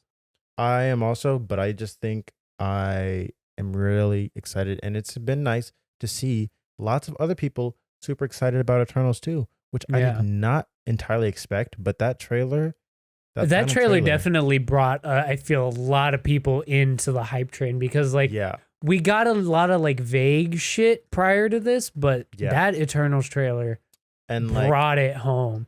Like, because I felt like prior trailers, it was just like we had no grasp of what the story was going to be. and it did. I don't think the other trailers were that great either. Yeah, no, definitely. And so now we've got a decent idea of the plot, and it just looks amazing. So it's very Mhm. exciting. So definitely on the Eternals hype train. I'll be pissed if they push it back, but I'm really hoping that they don't. I don't Yeah. think they will. But But if they're gonna push anything back, it's gonna be Eternals over Spider-Man. I know. I would no. I don't know. I really think Eternals is gonna perform well, and I think that they should just go for it. Because I've got friends that are like, they were always MCU fans, but after Endgame and like looking at like newer content and like newer properties, they're like less Yeah. excited. Which Oh is yeah, no, probably definitely. the That's a tough thing with majority- these phases. Yeah, that's a tough the thing with majority these of new phases. audiences. They're trying to build up new IP, and it's really hard. Like Yeah. when you've built up a lot of IP over the course of 10 years to culminate into what essentially acts as what could have been the bookend for the MCU. They could have done Endgame and just never done another Marvel movie again. They really could have. They definitely could So have. when you're trying to be Um, like, okay, hey, here's new people too. It's like, all right. Okay. It's like we got to get invested again for another 10-year cycle. Yep. And yeah, that's just my thing. So I've just been trying to like get like hype up Shang-Chi to my friends. I'm like, y'all need to go see this movie. It's gonna be so good. Trust me. And they're like, I don't know. I don't really know anything about this character. But I'm like, no, go see it. It's gonna be great. Same with Eternals. I was like trying to hype it up, and then like they saw the trailer for Eternals and they're like, oh my God, like this looks so good. I was like, okay, that's how I know that this is like Eternals is actually something, because like my friends that are not that interested in new Marvel properties, they're like, yeah, this looks really dope. it's the power of Chloe. I think the biggest thing is like anyone who's paying attention to the Eternals marketing is going to be intrigued enough to see it. But people who aren't, who are just like, what the fuck is the Eternals? Whatever, I'll skip it. That's how those people are mostly. But if you saw that trailer, like we all did, you're gonna go see it now. Yep. And I definitely will be right up there, seated for Chloe Zhao's The Eternals. Yes. Not Marvel's The Eternals. Chloe Zhao's. That's Chloe's movie now. It is. Sorry, I don't make the rules. We don't. The rules. We just enforce them. Exactly. So yeah. Wow. We've been going for a really long time. Let's push through What If. We haven't even super done quick. What If yet. Let's push through What If real quick, and then we'll do our whole favorites of the week. What If. I barely caught it right before we started the podcast. I keep forgetting to watch What If. I don't know why. I just can't like remember. But I thought it was another interesting concept episode. I feel like maybe not necessarily as well executed as the T'Challa Star-Lord episode, but definitely still an interesting concept. I think the reveal was a little bit lackluster. A little clunky. Yeah, it was like, okay. Yeah. So if you didn't watch it, click off right now. All right, go watch it. Yeah. Or if you don't care about spoilers, here we go. Essentially, this follows Fury's big week, right? If you don't know, is when he's essentially taking that time and recruiting all the Avengers during phase 1 and stuff like that. And in it, what ends up happening is instead of recruiting these people, they all die. So when he tries to recruit Iron Man dies because Black Widow is injecting some sort of thing into his neck. I didn't pay attention to that part exactly, but he dies. So they think Black Widow killed him. And Thor, when he's about to pick up the hammer, someone makes Hawkeye shoot him straight through the heart, and he's dead. Which also like very unrealistic. Like I feel like he wouldn't have died from that. I was thinking the same thing. Although I was like, whenever he did come back to Earth, I guess he was kind of weakened more, closer to human. So I guess there's that. And then they killed the Hulk at one point. That was disgusting. Yeah, that was disgusting. But that was very interesting to see, kind of like not obviously like the same scenes from The Incredible Hulk, because obviously who remembers that movie? But like following a lot of, I remember that scene. I do remember it. Like I said, I saw it in the Philippines. Very, very close memory. But it was very interesting seeing them put Mark Ruffalo now in this spot. So yeah. So that was interesting to see. Now they're hardcore retconning. That is true. I didn't think about that actually. But what were they gonna go do? Get Edward Norton? Yeah, no. They just fucking hardcore retconned him out now. It's like, all right, no more Edward. Edward's completely gone. I'm sure at this point Edward's probably comfortable in his decision. He's had more than enough years to regret not going down the Marvel path. But you know what? Yeah, exactly. It probably worked out for the best. Exactly. And he dies. And it turns out at the end of the day, it is Hank Pym who is upset that Hope Van Dyne, who was a SHIELD agent, his daughter, was killed during a mission, I believe. I just like when that was the reveal, I was like, okay. Yeah, that was kind of whenever it was really clunky. Whenever she was like, it's Hope, and I was like, Hope? Like Hope Van Dyne, like that Hope. Yeah. And then it was And then like he was about to call fucking Captain Marvel, yeah, which was like weird. Like why put that detail in and then not execute it until further down the line? it was a little odd. It was I think I still prefer this episode over the first one. But Yeah, over the first one just because it's different enough. But like I don't know, I feel like the story execution was really cluttered here. I don't know. I did not love this episode.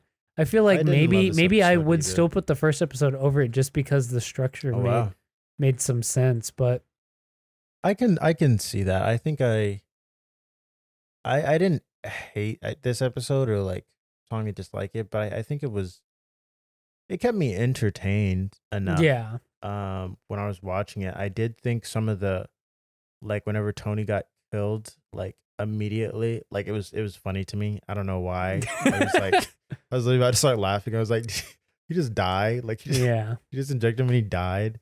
I don't know. That was pretty funny to me. I didn't take it entirely seriously. Also, I'm like, why if y'all were gonna have Black Widow be such a big part of this episode, why would Scarlett Johansson not come and do the voice? Contracts. I don't fucking know. What do you? But they get everybody else. They got everybody else. Obviously, this happened. This show was recorded and done before before this whole suing stuff happened. So I'm just like, what is the?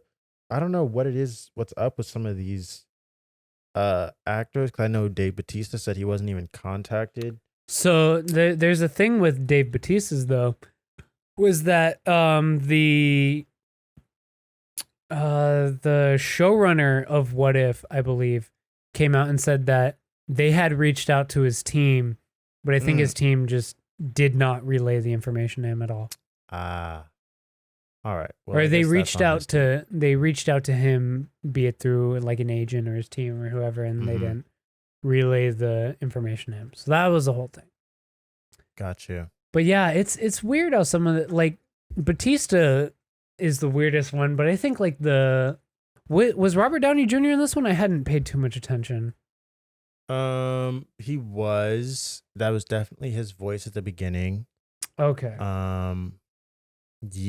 Yeah, because I was like, no, that's definitely Robert Downey Jr. Okay. So yeah, but I don't know. It was a fine episode. Like, I mean, eventually I was just like, okay, it's not Scarlett Johansson, whatever. Yeah. But it was an okay episode. Also, Hank Pym looked really ugly. Like, why did he look so ugly? I mean, he was supposed to be like off the rails. Like, I'm pretty sure that was the whole deal. I guess so. It was rough. I was like, come on, buddy. Essentially, this is what if Hope Van Dyne was dead. That's the what if. Essentially, what if Hope Van Dyne was dead and was killed in action? What would happen? Now, I mean, apparently all the Avengers would get killed. Is what would happen. Yeah. I mean, hey, it's crazy. Now we know. Not nearly as interesting as the last episode. Honestly, that last episode was so solid. I'm not sure if any we'll of get them a better will. one in this season. I feel like the zombies one will be really interesting. That could be really fun. I just think, like, I don't know, the power of Chadwick Boseman. So perfect. I mean, like, maybe we're just having bias because we miss him, right? But no, it was a great episode. No, it was phenomenal. It was so fucking fantastic. Like that episode was so fucking great. Yeah, and that was a great episode of TV. It was great. Like it was very. It was good. Like, I don't even think we had that many gripes with it. This one though was a little rough in my eyes, but I mean, I'm still gonna hold out hope for episode 4 to be good. But we will see next week. And we will. And that's all. That's our episode. Oh man, episode. we finally made it through. Jeez, this might be our longest episode yet. It might be. Depending on how long we take on these, what we enjoyed this week.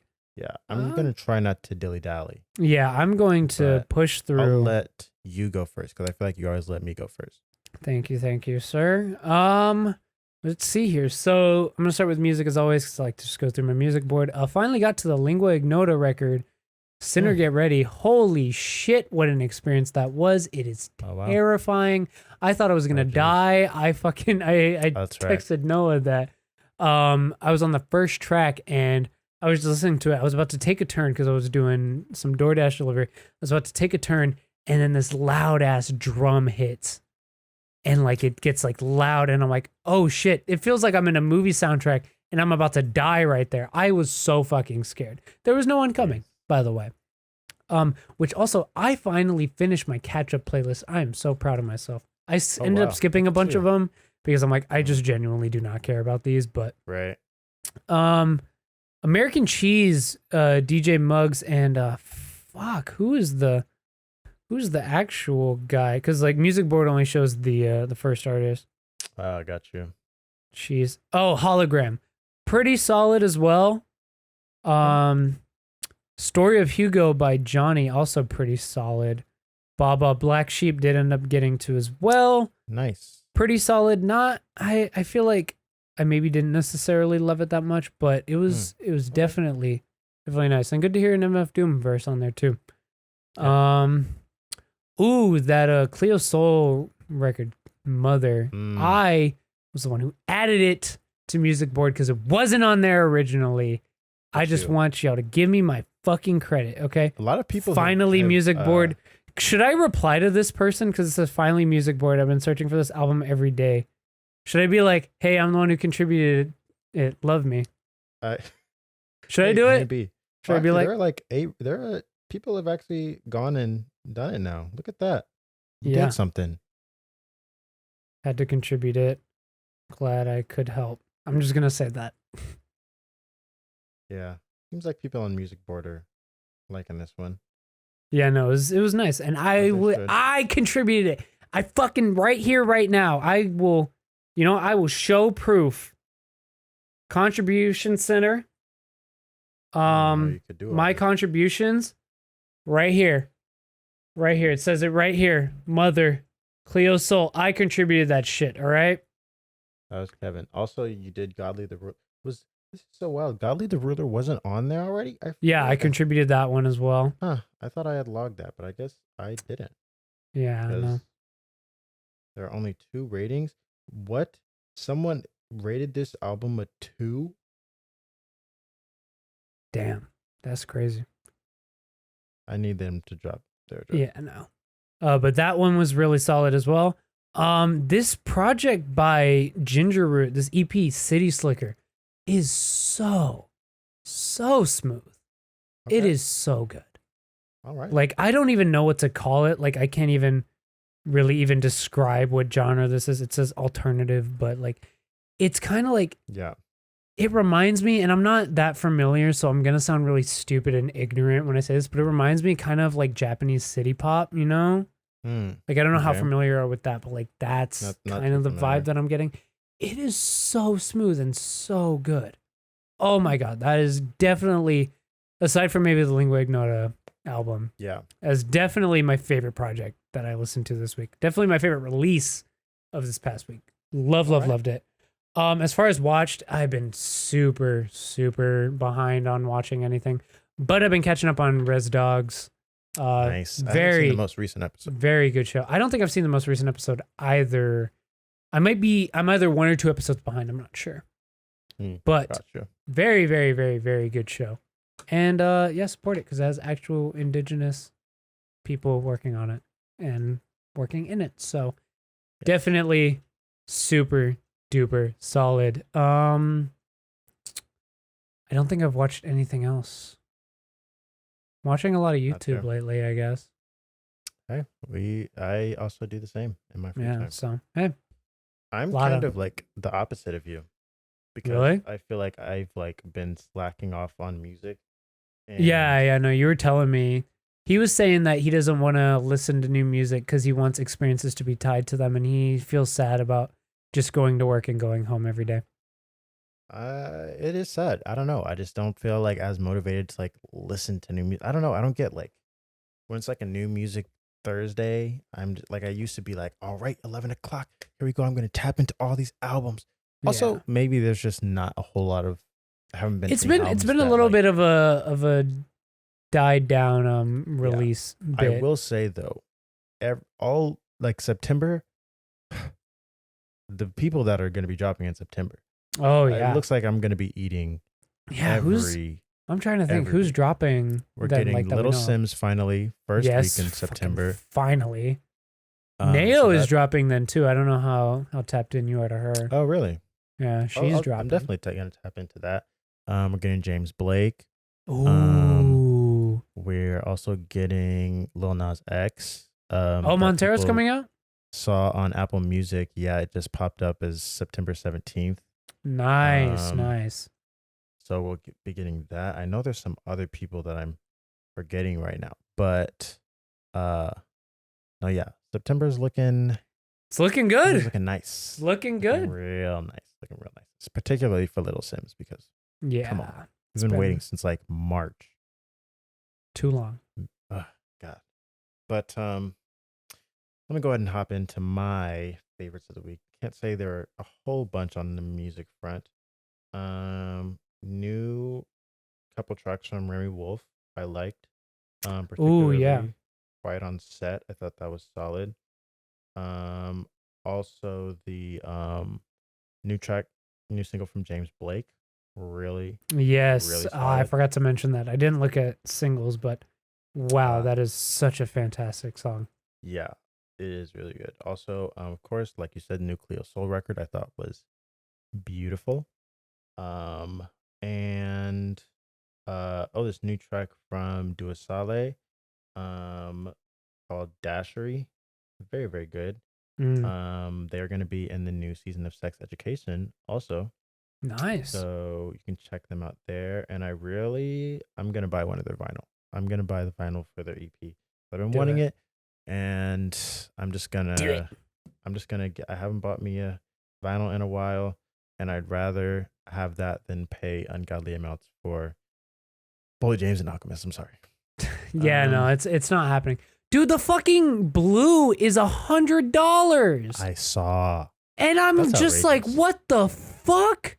Like, I'm sorry. Like, look, this is coming from the guy who paid $80 for, hold on, I hate cameras sometimes. This is coming from the guy who paid $80 for that thing, all right? Price of tea and, son of a bitch! There, for that thing. This is the guy who paid $80 for that shit, all right? $100, that's too fucking much. I mean, granted, I didn't love Bo Jackson as much as that. I would have liked to have picked it up, though. It was definitely like a very enjoyable record. But when your standard blacks are $40 and your fucking, like, just the regular color variants, $100, like, Alchemist, you're going too crazy right now. If your price of tea in China variant was $100, would you have bought it? Probably not. I was not in a good space. Wow. I was not in a good spot back then. I would have just gone for standard black at that point, just to have it. But I mean, there was a variant that was $100. There was a variant on outrageous. Yeah, no, there was a variant on, I think it was Tough Kong. That was $100. It had an alt cover. It was so beautiful. I missed the drop anyway, but I mean, I like I said, I wouldn't have paid that price, but it was gorgeous. The alt cover and the pressing. Ugh. I don't know what Magnifique. But Alchemist is he likes. But then the second, if he actually ends up dropping, I don't know if you saw the whole thing with him and Vince that was happening a couple weeks ago. Where basically Vince was like, yeah, like I was in the studio with Earl and Alchemist before I started making my self-titled, and like we were supposed to do an EP together, me, Earl, and Alchemist, and then I don't know, just like never happened, or they weren't really serious about it or something, And then Alchemist was like, Vince is lying. Like, I literally have a finished EP, 6 songs of him, and like it's already mixed and mastered. So just comes out tomorrow. Like, if that actually ends up dropping, my words, because I would drop $100 to have that on an EP. Think about what you're saying right now. You would drop $100 on an EP. Listen. EP. First off, I have to hear the EP first. Yes, obviously. It needs to be super dope cover. Yes. Super dope variant. Also, maybe even a little bit of like extra stuff in there. Normalize never dropping the vinyl before the album comes out. That's so unfair. It is, especially with limited variants. Yeah. That's messed up because now you're making me buy a limited variant. Yeah, and it's Now- like if I hate this album, like what if it's like complete dog shit? And it's like, well, I don't Exactly. want this now. I mean, yeah, you could just cancel the order and get your money back. You But could. like, but then you're like, oh well, I'll just wait and I'll resell it for a higher price. And Yeah. then you have a hard time selling it. Now you're stuck with it and you paid all that money. Which segues well into what I was going to say next, which is an album I bought before I heard it on vinyl, the Lord album, which I listened to, and I don't think it's bad. I don't think it's bad. However, I don't love it as much as I would have hoped. Mm. My vinyl is already on the way, though. Shipped the day before album drop. Jesus. So, I've already got that. But why did I buy it? Because it was a limited variant. Yeah. It was an exclusive. We need to stop variant. normalizing this type of shit. It's And I so was fucked like, up. I need it. And that's the same reason. I'm just like, man, if I were going to buy a limited variant before it came out, I should have gone for the Little Sims. And I probably will still go for the Little Sims. Yeah, isn't it still in stock? I feel like it's it is. still in stock. There's multiple variants, actually. It's still in stock. I'll probably wait till I actually hear the album next week. It'll probably still be in stock then. Yeah.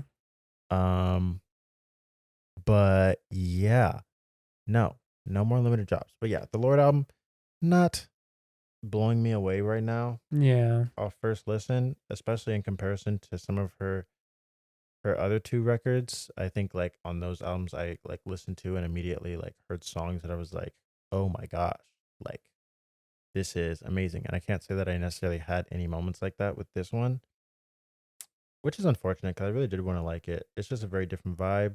Yeah. Very different album, and I don't know that it sonically goes over as well. Still enjoyable for me. We'll see whether it grows on me more or less with repeat listens, but I will maybe try to make myself like it because I already paid for the vinyl. So You gotta like it there's then. that. if you Also, paid I for it. didn't think that the Division and Ty Dolla $ign project was too bad.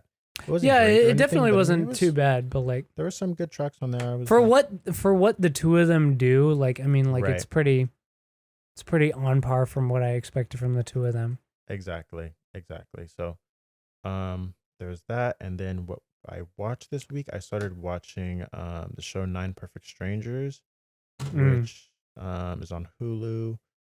It's pretty good so far. It's a limited series. Yeah, it's pretty good so far. I think it kind of is like being dropped at a weird time, like right after the White Lotus, where we've kind of already had to see a bunch of insufferable people on screen, and it's kind of like how often can I see like insufferable people with money on screen before I'm Yeah. just like, okay, I'm tired, and like Succession is coming back later this year, which like I feel like kind of already takes up that kind of thing in my head, but Yeah. it's enjoyable. It's been enjoyable. I watched that. I also what else have I seen this week? Is that the only thing I really have been watching? Damn. Maybe I haven't been watching as much. I mean, I watched Jesus and Marrow, but I always watch Jesus and Marrow. And yeah, I guess that's really it. I guess that is really it for me this week. Damn. So a little bit, kind of a slow week, but yeah. But I I mean, hey, definitely- maybe it'll pick up this week. I'm going to the it will. movies Going tomorrow. to the movies. Yeah. So hey, I mean, we'll have our thoughts on that when we get back. Also, I did miss one, the Earth, Wind, and Fire and Lucky Day track. Was Oh, I heard very about that. surprised. Was very surprised to hear Lucky Day on that. Good for him. That's all I can say Nice. because I remember, like 3 years ago, seeing tweets like, "Oh, if you like Anderson .Paak, Childish Gambino, you'll love Lucky Love Day. Lucky He's Day." next up in R&B." And like I Yeah. could have sworn that was from like his official account, but when I look, because I had it bookmarked, because I was like, all right, I'll check him out at some point. Yeah. But then I looked at the tweet and it said it was from like, oh, like Team Lucky Day. It was like a fan account. But I feel like I vividly remember him himself tweeting that. But I don't know. maybe he did. Maybe he did, and maybe like the account got taken over by like a fan account or something, right? Could be. But I mean, like just 3 years ago, and then to collabing with Earth, Wind, and Fire, like good for you, bro. Like good for you, 100%. Big moves. Like I am so ecstatic for you, homie. Like, It's like watching your love kid to grow see up. it. Exactly. Like, Even though I have no clue what it's like watching your kid grow up because I yeah, don't have any kids, but I assume that's what it's kind of like. it might be what it's like. Wow. Almost 3-hour podcast. Jesus, this would, yeah. Yeah, I don't blame you fuckers if you don't watch this all the way through. Yeah. Skip to the parts that you like, but like watch for a decent bit in some of the other parts so we can get that viewer retention rate. You already know what it is, all right? Yeah, that's gonna be Gotta all get for those us analytics. today. That's it. All right. As always, if you are listening on Spotify, Apple Podcasts, Google Podcasts, Stitcher, any of those other platforms, we do have a video podcast that goes live on YouTube at the same time. Look up Needle and Lens Podcast on YouTube. If you're watching on YouTube and you want to listen to us instead, we are on all those aforementioned podcasting platforms. And if you are a part of either of those two groups, we do go live on Twitch, twitch.tv/FlipTV Live every Wednesday evening, and we're sometimes on time. Doing that at 6:30 Central, 4:30 Pacific, 7:30 Eastern. That's going to be it for us today. Hope you all have a great rest of your day and see you all next time. See ya.